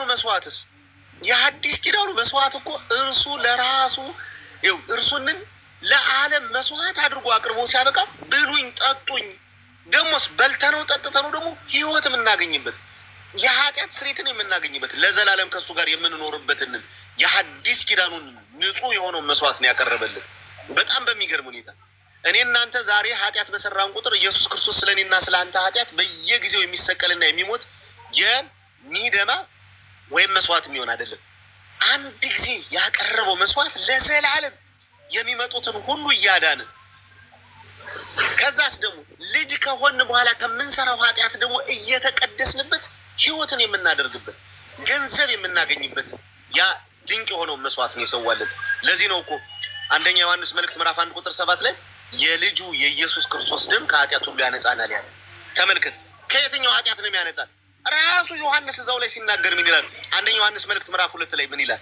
ልጆች ሆይ ኃጢአት እንዳታደርጉ ጽፍላችኋለሁ፣ ነገር ግን ኃጢአት ብናደርግ ከአብ ዘንድ ጠበቃ አለን፣ እርሱም ጻድቅ የሆነው ኢየሱስ ክርስቶስ ነው፣ የኃጢአታችን ማስተሰሪያ ነው ይልና ነገር ግን ለዓለም ሁሉ ኃጢአት እንጂ ለኃጢአታችን ብቻ አይደለም። ተመልከት፣ ለዓለም ሁሉ ኃጢአት እንጂ ለኃጢአታችን ብቻ አይደለም። ምንድን ነው?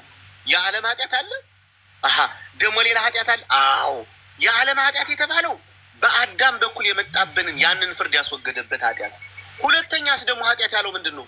ከዚያ ከአዳም ኃጢአት ወጠን ልጅ ከሆን በኋላ ከምንሰራው ኃጢአት ደግሞ በክርስቶስ ኢየሱስ ደም የምንነጻ መሆኑን ስለተናገረ ብሉይ ኪዳን ላይ ሳዳምዬ በጣም በሚገርም ሁኔታ እኮ እንደው ማቴዎስ ወንጌል ምዕራፍ 8 ላይ ታስታውስ እንደሆነ ጌታ ሆይ ብትወድስ ልታነጻኝ ትችላለህ ያለውን ሰው ታስታውሰዋለህ? ያ የብሉይ ኪዳን ሰው እኮ ነው።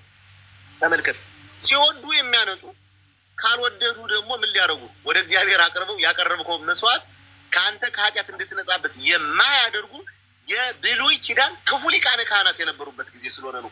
ኢየሱስ ክርስቶስን በእነዚያ ሊቃነ ካህናት አይነት ስሎት እኮ ነው ብትወድስ አለው። እሱ ምን አለው? እወድሃለሁ ንጻ ብሎ አነጻው። አያደለ የሐዲስ ኪዳኑ መስዋዕት እኔ እናንተ በልተነው ጠጥተነው የምንቀደስበት የምንነጻበት ልጅነትን የምናገኝበት የእግዚአብሔርን መንግስት የምንወርስበት ነው። የብሉይ ኪዳኑስ አዳም ብሉይ ኪዳን ላይ እኮ ይኸውልህ አንድ በግ አቅርበህ በሚቀጥለው ቀን ኃጢአት ስትሰራ ሌላ በግ ታቀርባለህ። በግ ከሌለህ ዋኖስ ታቀርባለህ፣ እርግብ ታቀርባለህ። እሱ ከሌለስ የሚቃጠል የእህል መስዋዕት ታቀርባለህ። እርሱ ከሌለህስ እውነቴን ነው ከኃጢአት እኮ አትነጻም ማለት ነው። የሐዲስ ኪዳኑ ሊቃነ ካህናት ግን ኢየሱስ ክርስቶስ ግን ምን አለ? ወይ ጉድ! በስመ አብ! ምን አለሽ? ልናገር፣ ዕብራውያን መልእክት ልናገርና አንተ ትቀጥላለህ። አዳምዬ ውጭ ላይ ስላለው ንፋስ ስላለ ይቅርታ አድርግልኝ። ዕብራውያን መልእክት ምዕራፍ 10 ቁጥር 8 ላይ ምን ይላል? በዚያ ላይ መስዋዕትንና መባን በሙሉ የሚቃጠል መስዋዕት፣ ስለ ኃጢአት የሚሰዋው መስዋዕት አልወደድክም። ተመልከት፣ የብሉይ ኪዳኑን መስዋዕት እኮ ነው ይሄ። አልወደድከውም አለ፣ በእርሱም ደስ አላለህም ብሎ እነዚህንን እንደ ሕግ የሚቀርቡት ናቸው። ቀጥሎ ግን አለ እነሆ አምላኬ ፈቃድን ላደርግ መጥቻለሁ ብሎ ሁለተኛውን ሊያቆም ፊተኛውን ይሽራል አለ። ፊተኛ የተባለው ብሉይ ኪዳን ነው። ሁለተኛ የተባለው ሐዲስ ኪዳን ነው። ከዛ ምን አለ? በዚህም ፈቃድ አለ የኢየሱስ ክርስቶስን ስጋ አንድ ጊዜ ፈጽሞ በማቅረብ ተቀድሰናል። ከዚያ ምን አለ? ሊቃነ ካህናት ሁሉ ዕለት ዕለት እያገለግሉ ኃጢአትን ሊያስወግዱ ከቶ የማይችሉትን እነዚያን መስዋዕቶች ብዙ ጊዜ እያቀረበ ቆሟል አለ። ተመልከት እንግዲህ ብዙ ጊዜ፣ ምክንያቱም ከአሮን ጀምሮ እስከ ክርስቶስ መምጣት ድረስ ብዙ ሊቃነ ካህናት ተተክተዋል። ለምንድን? ለሰው ልጆች ሁሉ ለአዳም ልጆች ሁሉ የሚሆነውንን የኃጢአት ስርየት የሚያሰጠውን የነፍስና የስጋ ድነት የሚያሰጠውንን ምን ማድረግ ስላልቻሉ፣ ያንን ንጹህ መስዋዕት ማቅረብ ስላልቻሉ፣ ስለዚህ ምን አለ? እነዚህን መስዋዕቶች ብዙ ጊዜ እያቀረቡ ቆመዋል። ደግሞ ማቅረብ ብቻ አይደለም፣ እነሱ ራሳቸው ይሞታሉ። እነሱ ሲሞቱ ሌላ ሰው ነው የሚተካ።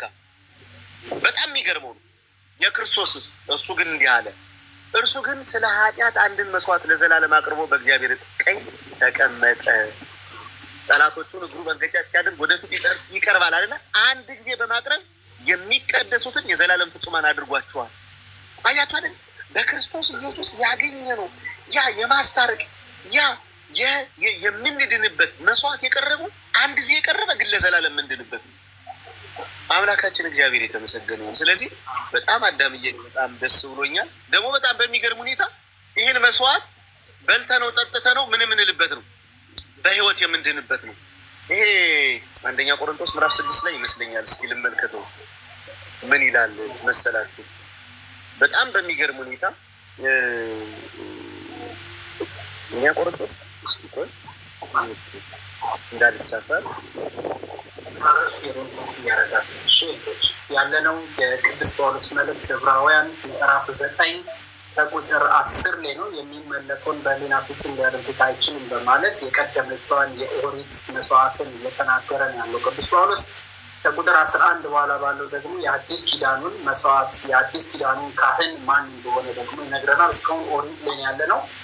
ስለዚህ እሺ እንበደል እየተዘጋጁ ይቀጥላል። ሁላችሁም ሼር እያደረጋችሁ መቃብላችሁ ተማሩ። ይቀጥሉ። እሺ ቆይ ሁለተኛ ቆሮንቶስ ምዕራፍ 10 መሰለች።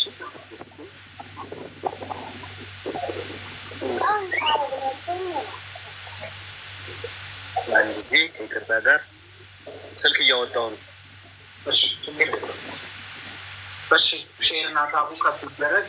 እንዲሁም ደግሞ ሁላችሁም ትምህርቱ ላይ በደንብ አተኩሩ። ይሄ ክፍል በጣም ጠንካራ ክፍል ነው። ዕብራውያን መልእክት እንዲህ በቀላሉ የምንላቀቀው አይደለም ብለን የጀመርነው። ስለዚህ የሰማችሁት ያላችሁትን ነገር በደንብ እያሰባችሁ ነገ ከነገ ወዲያ እነዚህ ጥያቄዎች ናችሁ የምትጠየቁት።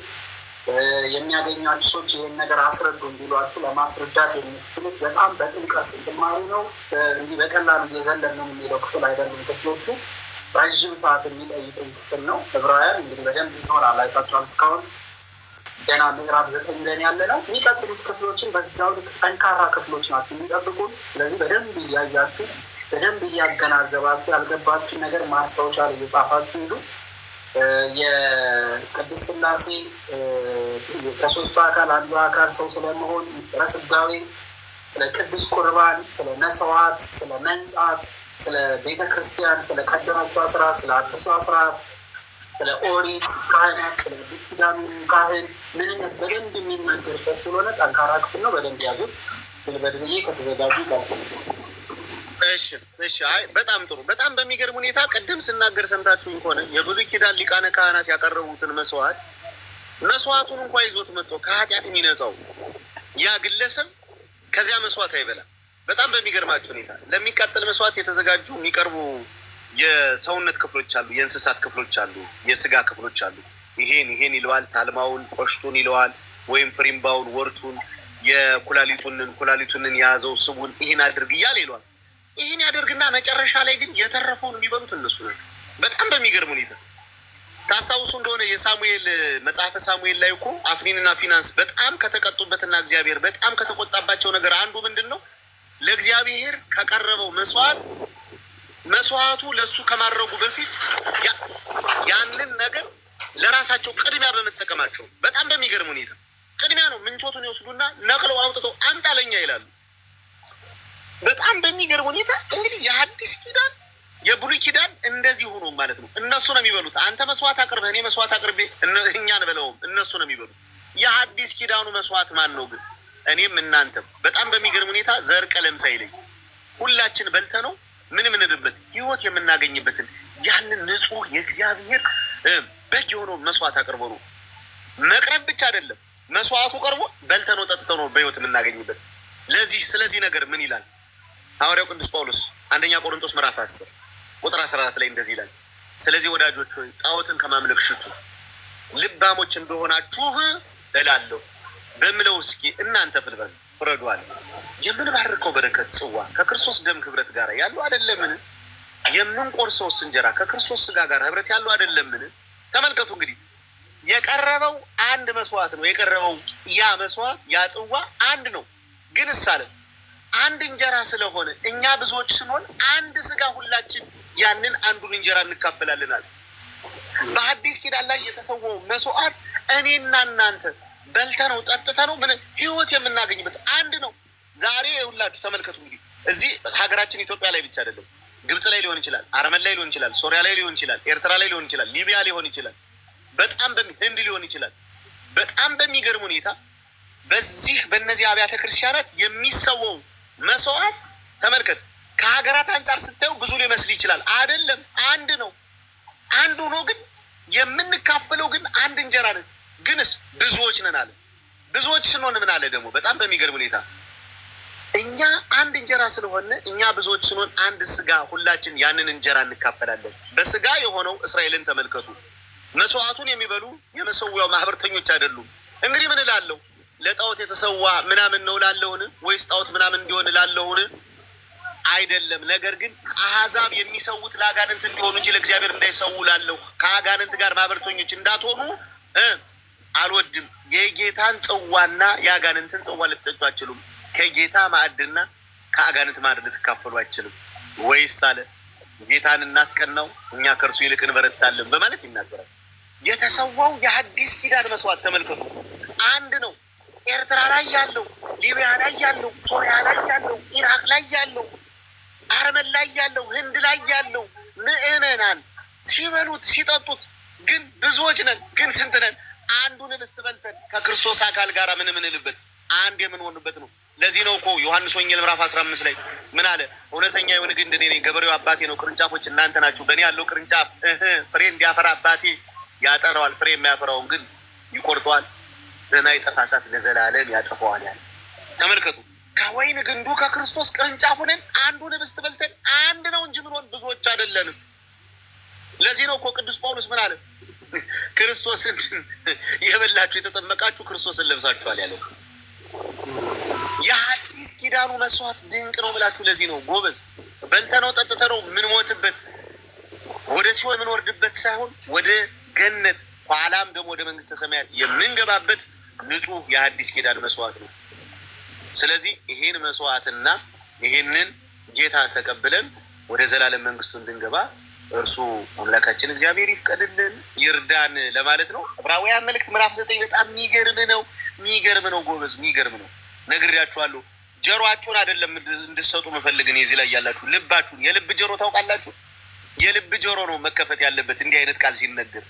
ይሄኛው ጆሮማ በዚህኛው ሰምታችሁት በዚህኛው ልታፈሱት ትችላላችሁ። የልብ ጆሮ ግን እንዲህ አይነቱን ቃል የሚያደምጥበት እንዲህ አይነቱን ትምህርት የሚሰማበት ነው እና እሱን እግዚአብሔር አምላክ ያድልን።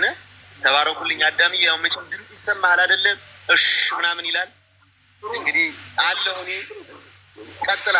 ቀጥል በርታ ማለት ቃሎት ያሰማልን ለመምህራችን ድል በድልዬ። በጣም ጥሩ እየተማርን ነው። እንግዲህ መምጣታቸው አስደሳች ነው፣ ደስ ብሎኛል። ከዛሬ ከቁጥር 11 እስከ 14 ድረስ ያለውን እንመልከት። ያው ጨርሰን ስለሆነ የምንወጣው 20 ደቂቃ አስቀድሜ በዝማሬ ስለወሰድኩባችሁ ነው። ስለዚህ ከቁጥር 11 እስከ 14 ድረስ ያለውን እናንብብ። እንደዚህ ይላል። ይሄ የኦሪቱን አካኋን የኦሪቱን ስርዓት ከተናገረ በኋላ ቅዱስ ጳውሎስ ወደዚህ ይመለስና እንደዚህ ይላል። ነገር ግን ክርስቶስ ይመጣ ዘንድ ላለው መልካም ነገር ሊቀ ካህናት ሆኖ በምትበልጠውና በምትሻለው በእጆችም ባልተሰራች ማለት ለዚህ ፍጥረት ባልሆነች ድንኳን የዘላለም ቤዛነትን አግኝቶ አንድ ጊዜ ፈጽሞ ወደ ቅድስት በገዛ ደሙ ገባ እንጂ በፍየሎችና በጥጆች ደም አይደለም። የኮርማዎችና የፍየሎች ደም በረከሱት ላይ የተረጨ የጊደር አመድ ስጋን ለማንጻት የሚቀድሱ ከሆነ ነውር የሌለው ሆኖ በዘለዓለም መንፈስ ራሱ ለእግዚአብሔር ያቀረበ የክርስቶስ ደም እንዴት ይልቅ ሕያውን እግዚአብሔር ልታመልኩ ከሞተ ስራ ሕሊናችሁ ያነጻ ይሆን? በማለት እንግዲህ ያኛው እንኳን የከብቶቹ ደም የእንስሳቶቹ የተቃጠለው ቅድም ድል በድል ሲነግሩን የነበረው እንግዲህ ተቃጥሎ አመዱን ከዛ ወዲያ በጥብጠው እሱን ለማንጻት ይረጩት የነበረው ያ ካነጻ ራሱ ቅዱስ፣ ራሱ ንጹሕ፣ ራሱ ሊቀ ካህን፣ ራሱ ደግሞ መስዋዕት ተቀባይ የሆነው ጌታችን ኢየሱስ ክርስቶስ ለዓለም ሲል ያፈሰሰው ይህ ደም እንዴት አያነጻም ብሎ ደግሞ ይቃወማቸዋል። በፍየሎች በጥጆች ደም አይደለም ብሎ የክርስቶስን ደም ይናገራል። ልክ እንደ የብሉይ ስርዓት ይከናወን እንደነበረው መጀመሪያ ካህኑ ለመንጻት ራሱን አንጽቶ ከዛ ወዲያ ደግሞ ልብሱን ለማንጻት ድጋሜ ተነክሮ ከዛ ወዲያ ደግሞ ገመድ ታስሮለት ገብቶ ከዛ ወዲያ ደግሞ ያንን ከኃጢአተኞች የተቀበለውን እንዲህ ለመንጻት ስርዓት ይከናወን ዘንድ የተቀበለውን ያንን አምላክ እስከሚበላለት ጠብቆ ከዛ ወዲያ ደግሞ የተቃጠሉን አመድ ደግሞ ወስዶ በጥብጦ በህዝቡ ላይ ረስቶ አንጽቶ እንደዚህ አይነት ስርዓት የለም። ራሱ ሊቀ ካህን ራሱ ንጹሕ መስዋዕት አድርጎ ያቀረበ ራሱን መስዋዕት ያደረገ ራሱ ቤዛ የሆነው ራሱ የአዲስ ኪዳን መስዋዕታችን ራሱ ደግሞ ያንን መስዋዕት ተቀባይ ሆኖ የመጣ እግዚአብሔር አምላክን እንዴት አታውቁትም ብሎ ወደኋላ ይመቁሳቸዋል። ዕብራውያኖች ወደኋላ አንድ ወደፊት ሄደው ሁለት ወደኋላ ይመለሱ ስለነበረ በጣም ገባቸው። ለሌሎች ሊያስተምሩ ነው። በቃ የገባቸው ናቸው። እነዚህ በአዲስ ኪዳን የመጡ ከእስራኤል ወገን የአብርሃም ልጆች ተብሎ ከተጠሩት በቃ እነዚህ የገባቸው ነው ተብሎ ሲታሰብ እነሱ ወደኋላ 3 ይመለሱ ስለነበረ ይወቅሳቸዋል። ይሄ ስለመንጻት በየዕለቱ ካህኑ የአንድን ኃጢአተኛ በደል ለማንጻት ሲመጣ ሁልጊዜ የመንጻት ስርዓት ያከናውናል። የእኛ ጌታ ሰው የሆነ አምላክ እርሱ ግን የሚነጻ አይደለም፣ የሚያነጻ ነው።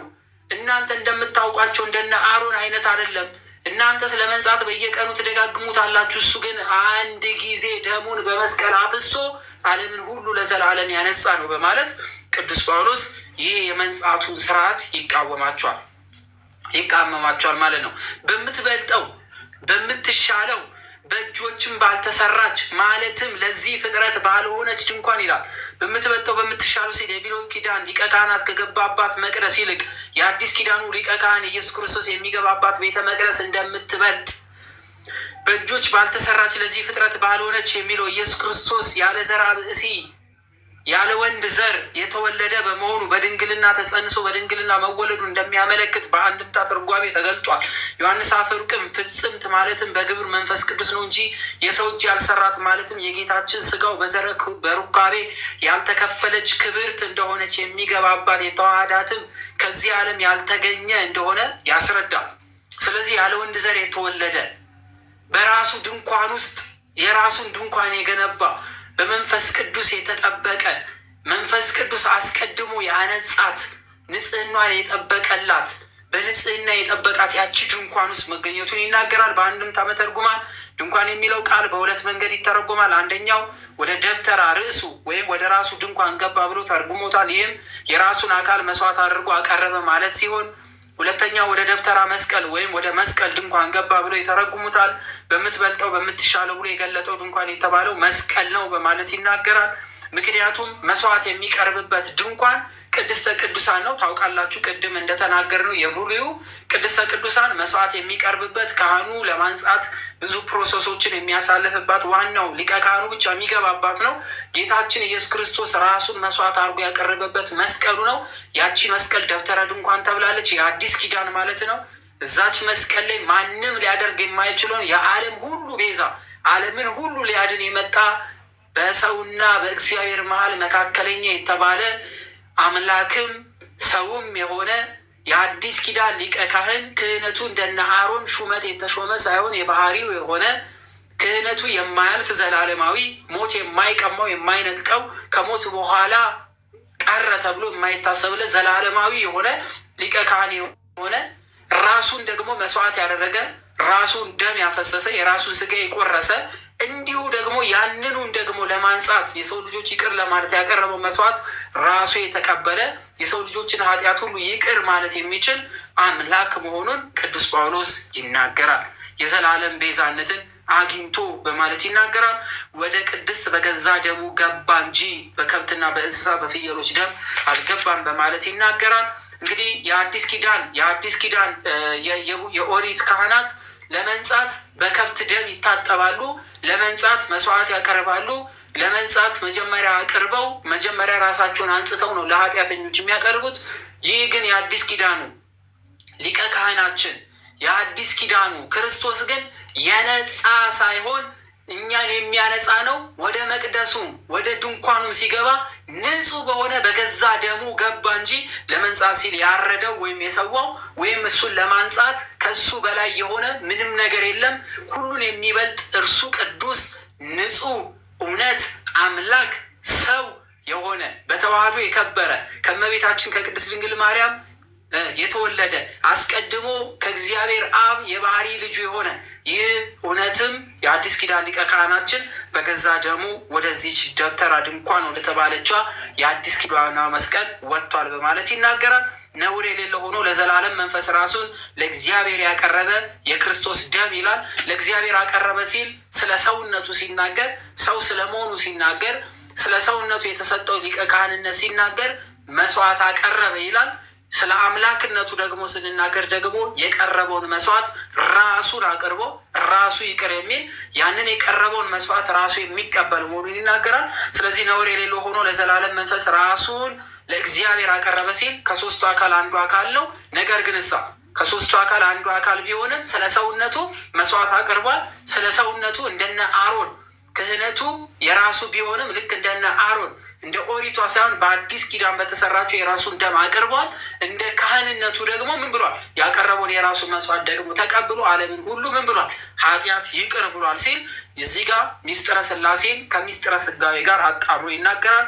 በዘላለም መንፈስ ሲል የማይቋረጥ ጊዜ ገደብ የማይሰጠውን እንደሆነ ይናገራል። እንዴት ይልቅ ያውን እግዚአብሔር ልታመልኩ ከሞተ ስራ ሕሊናችሁ ያነጻ ይሆን ብሎ ደግሞ ዕብራውያኖችን ይወቅሳቸዋል ማለት ነው። ድል በድል እየጨምሩ በጣም በሚገርም ሁኔታ አሁን እዚህ ላይ እንትን ስትል ምን አለመሰል በጣም በሚገርም ሁኔታ አንዳንድ ጊዜ እሱ ራሱ መስዋዕት ነው፣ እርሱ ደግሞ መስዋዕቱን የሚያሳርግ ሊቀ ካህን ነው፣ እርሱ ራሱ ደግሞ መስዋዕቱን ተቀብሎ ከአብና ከመንፈስ ቅዱስ ጋር ይቅርታን የሚሰጥ ነው ሲባል ብዙ ሰው እንዴት የሚያስምረን እሱ ነው እንጂ የሚምረን ሌላ ነው እንጂ ይላል። አይደለም፣ እንደዛ አይደለም። በጣም በሚገርም ሁኔታ እንደዛ አይደለም። የብሉይ ኪዳን ሊቃነ ካህናት ወይም ደግሞ ብሉይ ኪዳን ላይ የነበሩ ካህናት ራሳቸውን አስምረው ደግሞ ህዝቡ የሚማርበትን መስዋዕት ያቀርባሉ። ሲያቀርቡም ደግሞ በጣም በሚገርም ሁኔታ ከነሱ ንጽህናና ቅድስና አንጻር ነው መስዋዕቱን ተቀብሎ እግዚአብሔር አምላክ ይቅርብ ሊል ላይልልም የሚችለው። የሐዲስ ኪዳኑ ግን ሊቀ ካህን ግን እንዲህ አይደለም። እንደውም እኮ ዕብራውያን መልእክት ምዕራፍ 2 ላይ መሰለኝ ምን ይላል? ቅድም አንተ ስትናገር እንደነበረው ስለዚህ የህዝብን ኃጢአት ለማስተሰሪያ አለ። የምንን ኃጢአት ተመልከት፣ የህዝብን ኃጢአት ነው የሚለው። እየው የህዝቡን ተመልከት፣ የህዝብን ኃጢአት ለማስተሰሪያ ለእግዚአብሔር በሆነው ነገር ሁሉ ተመልከት፣ ለእግዚአብሔር በሆነው ነገር ሁሉ ይልና የሚያስምር ነው የሚለው አይደለም፣ የሚምርና ነው የሚለው። ተመልከቱ፣ የሚምርና የታመነ ሊቀ ካህን እንዲሆን በነገር ሁሉ ወንድሞችን ሊመስል ተገባው። እንዴ እኛን መስሎ የሰውን ኃጢአት ምን የሚል ነው የሚለው? የሚያስምር እኮ አይደለም የሚለው የሚምር ነው። ራሱ ይምራል፣ ራሱ ይቅር ይላል እያለ እኮ ነው። ለዛ እኮ ነው ዕብራውያን መልእክት ምዕራፍ 1 ቁጥር 3 ላይ ምን ይላል? እርሱ የክብሩ መንጸባረቅ የባህሪው ምሳሌ ሆኖ ሁሉን በስልጣኑ ቃል እየደገፈ ኃጢአታችን በራሱ ካነጻ በኋላ ልብ በሉ እዚህ ላይ በጌታ በኢየሱስ ምን ካለ በኋላ አልኩኝ? በራሱ ካነጻ በኋላ በግርማው ቀኝ የተቀመጠ ነው የሚለው። ኢየሱስ ክርስቶስ ኃጢአትንን የሚያስምር የሚያስነጻ ሳይሆን ራሱ ይቅር የሚልና የሚያነጻ ነው። የክርስቶስ ደም ቀርቦ ያ ደም ተቀብሎ ይቅር የሚል ሌላ አካል ኑሮ ሳይሆን ያ ራሱ ደሙ ይቅርታን የሚሰጥ ነው። ያ ራሱ ደም ኃጢአትን የሚያስተሰርይ ነው። ያ ራሱ ደም ህይወትን የሚሰጥ ነው። በልተነው ጠጥተነው መርገም የሚሆን አይደለም። በልተነው ጠጥተነው ህይወትን የሚሰጥ ነው። ሰው የሰውን ስጋ ቢበላ የሰውን ደም ቢጠጣ ይረክሳል። ምን ይሆንበታል? በሽታም መርገምም ይሆንበታል። ሰው የሆነውን ኢየሱስ ክርስቶስን ግን ስጋውን የበላ ደሙን የጠጣ ግን ለዘላለም በህይወት ይኖራል። ያ ትክክል ነህ አዳም። የክርስቶስን ያንን መስዋዕት አቀረበ ሲባል እንደ ሰውነቱ ለምን ለህዝብ ሁሉ የሚሆኑን የኃጢአት ስርየት ለማሰጠት ግንስ ያ ያቀረበው መስዋዕትስ መስዋዕቱን ተቀብሎ አይ ልክ ነህ መስዋዕት አይቼዋለሁ ጥሩ ነው በቃ ይቅርታ ልበልልህ የሚባል አይደለም። ራሱ መስዋዕቱ ይቅርታ የሚሰጥ ነው። ለዚህ እኮ ነው ሁለተኛ ቆሮንቶስ ምዕራፍ 5 ቁጥር 16 ላይ ምን ይላል? ክርስቶስ ከራሱ ጋር ካስታረቀ ይላል እኮ። የማስታረቅን አገልግሎት ከሰጠን ከእግዚአብሔር ነው። እግዚአብሔር በክርስቶስ ሆኖ ዓለሙን ከራሱ ጋር ያስታርቅ ነበርና በደላቸውንም አይቆጥርባቸውም ነበር ያለ። ከራሱ ጋር ነው ያስታረቀን ክርስቶስ። ከአባቱ ጋር ነው ያስታረቀን። ከባህሪ መንፈስ ቅዱስ ጋር ነው ያስታረቀን። ስለዚህ የኢየሱስ ክርስቶስ ልመና ጸሎት መልስ የሚጠብቅ አይደለም። አንዳንድ ሰዎች ይሄው ኢየሱስ ክርስቶስ እኮ ለምኗል ጸሎት አቅርቧል ይላሉ። እውነት ነው። አብርሃም ቢጸልይ መልስ ይጠብቃል። ኢዮብ ቢጸልይ መልስ ይጠብቃል። እናታችን ቅድስት ድንግል ማርያም ብትጠይቅ ወይም ብትጸልይ መልስ ትጠብቃለች። ኢየሱስ ክርስቶስ ግን ሲጸልይ ግን መልስ አይጠብቅም። ራሱ ጸሎቱ መልስ ነው። ጎበዝ መልስ ታውቃላችሁ? መልስ እንዲህ ምን ብዬ ልንገራችሁ? እንዴት ብዬ ላብራራው? ሻውን ይሉ ምንስ ብዬ ልግለጠው? ራሱ እኮ መልስ ነው እኮ። ኢየሱስ ክርስቶስ ምን አለ? አባቶ የሚያደርጉትን አያውቁም እና ይቅር በላቸው ሲል ያ ልመናው እኮ ራሱ መልስ ነው እኮ። አይ ብያቸዋለሁ አላልኳቸውም አይለውም። ራሱ መልስ ነው። ራሱ መልስ ነው። እንዴት ነው የምንል? ጎበዝ። ለዚህ ነው ሐዋርያው ቅዱስ ጳውሎስ አሁን ቅድም አዳም ሲናገር ነገር ግን ክርስቶስ ይመጣ ዘንድ ላለው መልካም ነገር ሊቀ ካህናቱ ነው። እሺ ተመልከቱ፣ ይመጣ ዘንድ ላለው መልካም ነገር እኮ ነው የሚለው። አሁን እዚህ ላይ ሲናገር ይመጣ ዘንድ ላለው መልካም ነገር ሲል ምን ማለቱ ነው? አሁን ሌላ የሚመጣ ነገር አለ እንዲህ? መልካም ነገር አይደለም። የመጣውን ነገር ምን ብሎ ነው እንደሚመጣ አድርጎ መግለጥ ምን ስላለው ነው? ባህሪ ስላለው ነው። እንዲሁም እዛ እኮ ሮሜ መልእክት ምዕራፍ 5 ቁጥር 14 ላይ ነው ምን ይላል? አዳም ይመጣ ዘንድ ላለው ለእርሱ አምሳሉ ነውና ይላል ቅዱስ ጳውሎስ። እንግዲህ እኮ ይህን መልእክት የጻፈው እኮ ከ20 ዓመት በኋላ ነው እንግዲህ ክርስቶስ እንትን ካለ በኋላ። ግን አዳም ይመጣ ዘንድ ላለው ይመጣ ገና የሚመጣ አድርጎ ይናገራል። እና ቅዱስ ጳውሎስ እዚህ ላይም ሲናገር የሚመጣ ወይም ደግሞ የሆነ ነገር ሆኖ ሳለ ያለፈውን ነገር እንደሚሆን ወይም ደግሞ እየተደረገ እንዳለ አድርጎ የመግለጥ ምን ስላለው ነው? አዎ አገላለጥ ስላለው ነው። ከዛ ምን አለ? በምትበልጠውና በምትሻለው እኮ ነው የሚለው። በእጆችም ባልተሰራች አሉ። አዎ ሙሴና ኤልያብ እና ባስሌል በሰሯት ቤተ መቅደስ አይደለም ክርስቶስ ገብቶ ምኑን ያፈሰሰ ደሙን ያፈሰሰ። ቅድም አዳም ሲናገር ሰምታችሁታል አይደል? ራሱ ድንኳን ሆኖ በራሱ ድንኳንን ተክሎ ምን ያደረጋሉ? መስዋዕትን ያቀረበ ያ። ከዚያ ሲቀጥል ምን አለ? በእጅም ባልተሰራች ለዚህ ፍጥረት ባልሆነች ድንኳን አለና የዘላለምን ቤዛነት አግኝቶ አንድ ጊዜ ስንት ጊዜ አለ? ድገማት። አንድ ጊዜ ነው የገባ። ጎበዝ። አሁን እንደ በዚህ ዘመን እንዳሉ ሉተራውያን መናፍቃን በየጊዜው እየገባ መስዋዕትን የሚያቀርብ ሳይሆን አንድ ጊዜ ገብቶ አለ ፈጽሞ ወደ ቅድስ በገዛ ደሙ ገባ እንጂ በፍየልና በጥጆች ደም አይደለም። ለምን አለ? የኮርማዎችና የፍየሎች ደምማ በረከሱትና የተረጩት የጊደር አመድ ስጋን ለማንጻት የሚቀድሱ ከሆነ አለ ነውር የሌለው ሆኖ በዘላለም መንፈስ ራሱን ለእግዚአብሔር ያቀረበ የክርስቶስ ደም እንዴት ይልቅ ሕያውን እግዚአብሔር ልታመልኩ ከሞተ ስራ ተመልከቱ፣ ከሞተ ስራ ከዛ ከህሊናችሁ የሚያነጻችሁ ይሆን ጌታ ኢየሱስ ክርስቶስ። ስለዚህ ኢየሱስ ክርስቶስ ለመነ፣ ጸለየ፣ እንደዚህ ሆነ ሲባል ልመናው ጸሎቱ መልስ የሚጠብቅ ሳይሆን ራሱ መልስ ነው። መልስ ለምሳሌ እኔና አዳም አባት ሆይ እባክህን ይቅር በለን ይቅርታ አድርግልን ብለን ብንጠይቅ ለጠየቅነው ለዚያ ላቀረብነው ጸሎት መልስ እንጠብቃለን። ኢየሱስ ክርስቶስስ አባት ሆይ የሚያደርጉትን አያውቁምና ይቅር በላቸው ይልና ተመልከቱት። ያ ያቀረበው ጸሎት መልስ እንደማይጠብቅ ሲናገር ምን ይላል? አባት ሆይ ነፍሴን በእጅህ አደራ እሰጣለሁ ይለዋል። ነፍስን በእጅህ አደራ እሰጣለሁ። ነፍስንን እኮ መስጠትን መንሳት የሚችል እግዚአብሔር ነው። ማን ነው ከፍጡር ወገን ነፍሱንን በራሱ ስልጣን ለይቶ በእጅህ አደራ እሰጣለሁ ብሎ የተናገረ? ማንም። ሐዋርያት ሥራ ምዕራፍ 7 ስትሉ እኮ እስጢፋኖስ ምንድን ያለ? ጌታ ኢየሱስ ሆይ ነፍሴን ተቀበል እኮ ነው ያለ። አደራ ተቀበል ብሎታል እንዴ?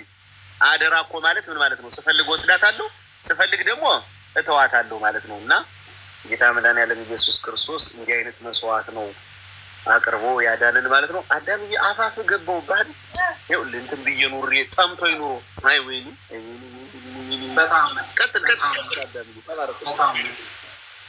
ስለዚህ የፊተኛው ኪዳን ሲጸና ሕግን የተላለፈት የሚቤዥ ሞት ስለሆነ የተጠሩት የዘላለም ርስት የተስፋ ቃል እንዲቀበሉ እርሱ የአዲስ ኪዳን መካከለኛ ነው። ኑዛዜ ያለ እንደሆነ የተናዘዙ ሞት ማርዳት የግድ ነውና ሰው ሲሞት ኑዛዜ ይጸናልና ተናዛዡ በሕይወት ሲኖር ግን ከቶ አይጠቅምም። ስለዚህ ፊተኛው ኪዳን እንኳን ያለ ደም አልተመረቀም። ሙሴ ትእዛዝን ሁሉ እንደ ሕጉ ለሕዝቡ ሁሉ ከተናገረ በኋላ የጥጆችን የፍየሎችን ደም ከውሃና ከቀይ በግ ጠጉር ከሂሶጵም ጋር ይዞ እግዚአብሔር ያዘዘላችሁ የኪዳን ደም ይሄ ነው ብሎ መጽሐፍትና በሕዝቡ ላይ ሁሉ ረጨው።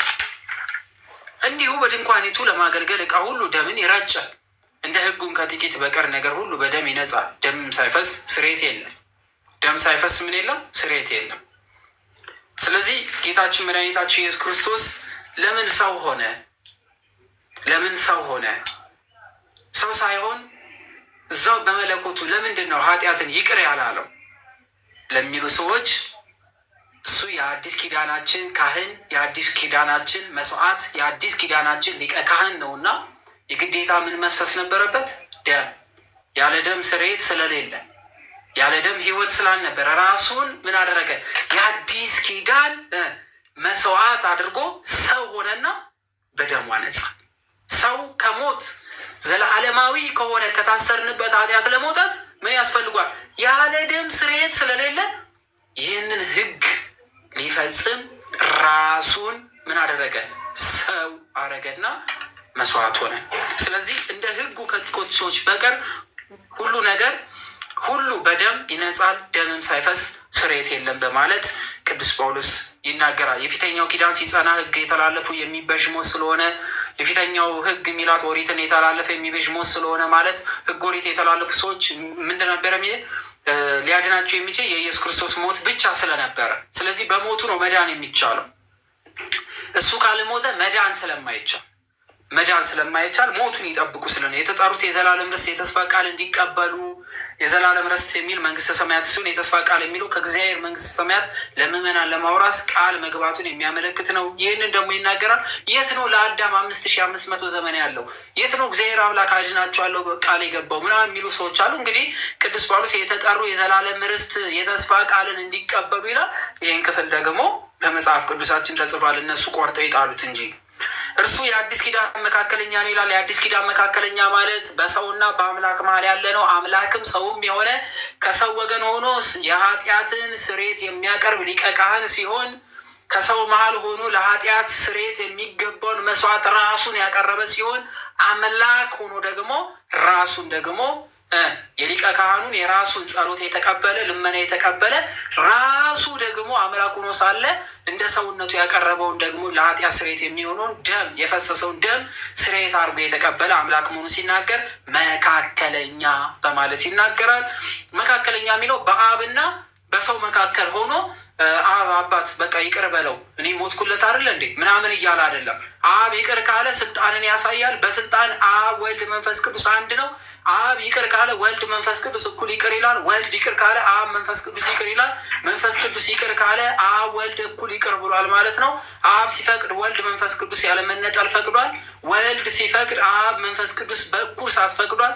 መንፈስ ቅዱስ ሲፈቅድ አብ ወልድ ፈቅዷል። በስልጣን ልዩነት የለም። ስለዚህ ይቅር ማለት ስልጣንን ያሳያል። ይቅር በማለት ውስጥ አብ ይቅር ብሏል፣ ወልድ ይቅር ብሏል፣ መንፈስ ቅዱስ ይቅር ብሏል። በማን ይቅር አለው ሲል ሰው ስለሆነ ስለ ሰውነቱ ስላቀረበው ራሱን ስላቀረበው ንጹሕ ስለሆነ መስዋዕቱ አምላክ ምን ብሏል? እግዚአብሔር ይቅር አለን እንላለን። እግዚአብሔር ይቅር አለን ስንል ስልጣኑን ሲያሳይ፣ ራሱን መስዋዕት አደረገ ስንል ደግሞ ሊቀ ካህንነቱን ያሳያል። ሊቀ ክህነት ደግሞ የካህን ስራ ነው። እርሱ የአዲስ ኪዳን ካህናችን ሆኗል። ምን ማለት ነው? የነ አሮን ክህነት ከእግዚአብሔር የተሰጠ ቢሆንም እሱ የባህሪው ስለሆነ ክህነቱ ማንም የሚነጥቀው ማንም የሚወስድበት ስላልሆነ ንጹሕም ስለሆነ እንደ ኦሪቷ ወይም እንደ ብሉይ ስርዓት እንዳሉት ካህናት ለመንጻት ደም የማያስፈልገው ራሱ ንጹሕ ስለሆነ ራሱን አቅርቦ ራሱ ካህን ሆኖ ራሱ ደግሞ የሚቀር መስዋዕት ሆኖ ራሱ ደግሞ በዙፋን ሆኖ ምን አለን? ይቅር አለን ማለት ነው። ስለዚህ እሱ ሲናገር የተጠሩ የአዲስ ኪዳን መካከለኛ ነው ብሎ ይናገራል። ድል በድል እንደተናገሩት ኑዛዜ ያለ እንደሆነ የተናዘዙትን ሞት ማርዳት የግድ ነው ይላል። የሰው በሚሞትበት ጊዜ ገንዘቡ ለልጁ ወይም ለሌላ ቤተሰብ ሊያወርስ ይችላል የሚል ትርጓሜ፣ የተናዛዥ ገንዘብ ለተናዘዘ ሰው የሚተላለፍ ተናዛዡ ከሞተ በኋላ የተናዛዡ ሞት መረጋገጥ አለበት ማለት ነው። ካልሞተ ርስት አይሰጥም፣ ሲያረጋግጡ ይቀበላሉ። ሰው ሲሞት ኑዛዜ ይጸናልና ተናዛዡ በሕይወት ሲኖር ግን ከቶ አይጠቅምም ይላል። የሚናዘዝ ሰው ሲሞት ገንዘቤ ለግሌ ይሁን ብሎ የሚናዘዘው ነው። ከሞተ በኋላ በሕይወት እያለ ግን ኑዛዜው አይጠቅምም። ሲሞት ግን ኑዛዜው ተግባራዊ ይሆናለው። በሕይወት እያለ የእሱ ኑዛዜ አይቀበሉም። ልክ ኑዛዜው ግን የሚቀበለው መሞቱ ሲረጋገጥ ለተባለው ሰው ይሰጣል። የፊተኛው ኪዳን እንኳን ያለ ደም አልተመረቀም ይላል። እንግዲህ የመጀመሪያዋ ኪዳን በደም ነው የተመረቀው። እነ ሙሴ ቀድሰውት ነው። እነ ሙሴ ደም ረጭተው አንጽተው ነው ለአገልግሎት ያደረጉት። የጥጆችን የፍየሎች ደም ከውሃ ከቀይ በግ ጠጉርም ከሂሶጵ ጋር ረጭቶ ወይም ደግሞ ይዞ አንጽቶ ከዛ ወዲያ አገልግሎት የተጀመረው ማለት ነው። እንደ ሕጉም ከጥቂት በቀር ነገር ሁሉ በደም ይነጻል በማለት ይናገራል። በብሉይ ኪዳን ሕግ ኃጢአት የሰራ ሰው በመስዋዕቱ ደም ተረጭቶ ከኃጢአቱ ይነጻ ስለነበረ ከጥቂቶች በቀር ሲል ደም በመርጨት የማይነጹ ኃጢአተኞች መኖራቸውን ይመለከታል። ያ እንኳን የሚረጩት ደም እንኳን ኃጢአተኞችን የማያነጻ እንደነበረ እና የማይነጹ ጥቂቶች የማይነጹ እንደነበሩ ይናገራል። ከባድ ኃጢአት የሰሩ ሰዎች ደም በመርጨት ብቻ አይተላለፉም። ሰው የገደለ ወይም የሰው አካል ያጎደለ የኃጢአቱን ምላሽ ያገኝ ነበር። የገደለ ይገደላል፣ የሰረቀ እጅ ይቆረጣል፣ ዓይን ያጠፋ ዓይን ይጠፋ ነበረ። እነዚህ ሁሉ ስርዓቶች ይፈጸሙባት የነበረ ባጠፉት ልክ ላያቸው ላይ ደግሞ ብይን የሚበየንባቸው ከዛ ወዲያ እንደ ሁኔታው ደም ተረጭቶ ይነጹ ስለነበረ ካሳ ይከፍሉ ስለነበረ ደግሞም ደምም ሳይፈስ ስርየት የለም ይላል። በብሉይ ኪዳን ሕግ በኃጢአት የረከሱ ሰዎች ደም ሳይፈስ ከርኩስነታቸው መንጻት ስለማይችሉ ይህ ስርዓት ይከናወን ነበረ። እሺ ከቁጥር 23 እስከ 26 ያለውን እናያለን። እንግዲህ በሰማይ ያሉትን የሚመስል ነገር በዚህ ሊነጻ እንጂ በሰማያት ያሉት ራሳቸው ከእርሱ ይልቅ የሚበልጥ መስዋዕት ሊነጹ የግድ ነበረ በማለት ይናገራል።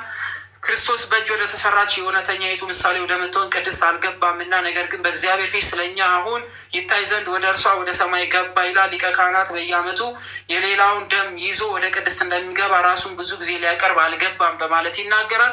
ራሱን ምን ይላል? እየሰማችሁ ሊቀ ካህን በየዓመት በመጣ ቁጥር በየዓመቱ የሌላውን ደም ይዞ ወደ ቅድስት እንደሚገባ የሌላ ሰው ደም ይዞ ነው የሚገባው። ነገር ግን ጌታችን ኢየሱስ ክርስቶስ የራሱን ደም ይዞ አንድ ጊዜ ነው የገባው። ደጋግሞ እንዳልገባ ሲናገር ራሱን ብዙ ጊዜ ሊያቀርብ አልገባም በማለት ይናገራል። እንግዲህ ቢሆን ዓለም ከተፈጠረ ጀምሮ ብዙ ጊዜ መከራ ሊቀበር ባስፈለገው ነበረ። አሁን ግን በዓለም ፍጻሜ ራሱ በመስዋዕት ኃጢአት ሊሽር አንድ ጊዜ ተገልጧል ይላል። አንድ ጊዜ ብቻ ወደ ድንኳን ገብቶ መስዋዕት ሆኗል። ያቺ አንድ የፈጸማት ስርዓት ዘለዓለም ደግሞ በኃጢአት ውስጥ ላሉ ሰዎች ምን አምነውት ክርስቶስን ካለማመን እርሱን ካለማወቅ ከጣዖት አምልኮ ሲመጡ ያቺ አንዴ የቀረበችዋ መስዋዕት ታነጻቸዋለች። የኃጢአት ስርየትን ያገኙባታል። ሲያምኑ ሲጠመቁ ታነጻቸዋለች። ደግሞ አምነው ተጠምቆ የነበሩ ደግሞ ኃጢአትን በደልን ቢሰሩ ደግሞ ንስሐ ቢገቡና ወደዛች ድንኳን ቢቀርቡ ደግሞ እንደሚነጹ ይናገራል ማለት ነው። መምህራችን ልጨምርባት፣ አዳምዬ ልጨምርባት። አዎ ምንድን ነው አሁን ቅዱስ ጳውሎስ ሲናገር ምን አለ? አሁን ቅዱስ ጳውሎስ የተናገረበትና አሁን አዳም ሲናገር ሰምታችሁት ከሆነ ምንድን ነው ያለው? ምን አለ? አሁን ልብ ብላችሁ ተመልከቱ። አሁን እንግዲህ በሰማይ ያሉትን የሚመስል በዚህ ሊነጹ እንደማይችሉ በሰማይ ያሉ ራሳቸውን ከእርሱ ይልቅ የሚበልጥ መስዋዕት ሊነጹ ግድ ነው አለና ክርስቶስ በእጅ ወደ ተሰራች እውነተኛይቱ ምሳሌ ወደ ምትሆን ቅድስት አልገባም። ነገር ግን በእግዚአብሔር ፊት አሁን ስለኛ አሁን ይታይ ዘንድ ወደ እርሷ ወደ ሰማይ ገባል። ከዛስ ምን አለ? ሊቀ ካህናት በየዓመቱ የሌላውን ደም ይዞ ወደ ቅድስት እንደሚገባ ራሱን ብዙ ጊዜ ሊያቀርብ አልገባም። እንዲህስ ቢሆን ኑሮ ዓለም ከተፈጠረ ጀምሮ ብዙ ጊዜ መከራ ሊቀበል ባስፈለገው ነበር። አሁን ግን አለ በዓለም ፍጻሜ ራሱን በመጥዋት ኃጢአት ሊሽር አንድ ጊዜ ተገልጧል። ቅዱስ ጴጥሮስ ምን አለ? ቅዱስ ጴጥሮስ ምን አለ? ስለዚህ ነገር ሲናገር አንደኛ ጴጥሮስ መልእክት ምዕራፍ 3 ቁጥር 18 ክርስቶስ ደግሞ ወደ እግዚአብሔር እንዲያቀርበን እርሱ ጻድቅ ሆኖ ሳለ አለ። ምን ሆኖ ሳለ? እርሱ ጻድቅ ነው አለ። ግንስ ምን አለ? ስለ አመፀኞች ግን አንድ ጊዜ በኃጢአት ምክንያት ሙቷልና በስጋ ሞተ፣ በመንፈስ ግን ሕያው ሆኗል። አንድ ጊዜ ነው የሞታል። የብሉይ ኪዳን ሊቀ ካህን አስባችሁት ከሆነ እዛ ኦሪት ዘኍልቍ ላይ ምዕራፍ 12 ምዕራፍ 9 ላይ ሄዳችሁ ስትመለከቱ፣ ኦሪት ዘጸአት ምዕራፍ 24 ላይ ሄዳችሁ ብትመለከቱ የብሉይ ኪዳን ሊቀ ካህናት በሂጾጵ ደምን እየነከረ ብዙ ጊዜ ነው ወደ መቅደስ የሚገባው። ብዙ ጊዜ ወደ ቅድስተ ቅዱሳን እየገባ የኃጢአት ማስተሰሪያ የሚሆነውን ደም ይረጫል። ብዙ ጊዜ ነው የሚገባ። በህይወት ዘመኑ እያለ በአመት ሁሉ ይገባል። ኢየሱስ ክርስቶስስ አንድ ጊዜ ገብቶ ግን ምን ያደረገ ነው? ለዘላለም መዳን የሚሆነውን መስዋዕት ያቀረበ ነው። ለዚህ እኮ ነው ቅድም ዕብራውያን መልእክት ምዕራፍ 9 ቁጥር 12 ላይ የዘላለምን ቤዛነት አግኝቶ አንድ ጊዜ ፈጽሞ ወደ ቅድስት በገዛ ደሙ ገባ እንጂ በፍየልና በጥጆች ደም አይደለም ያለው። ዕብራውያን መልእክት ምዕራፍ 7 ቁጥር 27 ላይ ምን ይላል? አልፋችሁት መጣችኋል እናንተ ታስታውሱ እንደሆነ እየረሳችሁት ነው እንጂ ምን አለ? እርሱ እንደነዚያ ሊቃነ ካህናት እንደነዚያ አላቸው። የብሉይ ኪዳንን ሊቃነ ካህናት እየጠቀሰ እኮ ነው።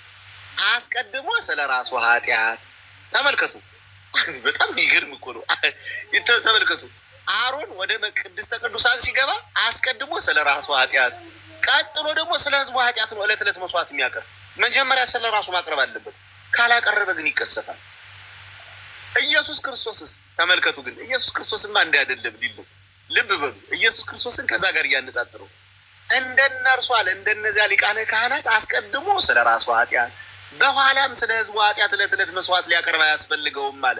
ለምን አለ? ራሱን ባቀረበ ጊዜ ይህን አንድ ጊዜ ፈጽሞ አድርጓልና። ጌታ ኢየሱስ ክርስቶስ አንድ ጊዜ ነው ያደረገው። በቃ ለዛ እኮ ነው ይህን ስላደረገም ጭምር እኮ ነው ማቴዎስ ወንጌል ምዕራፍ 25 ቁጥር 34 ላይ ስትሄዱ ንጉሱ በቀኙ ያሉትን እንዲህ አላቸው አይደል?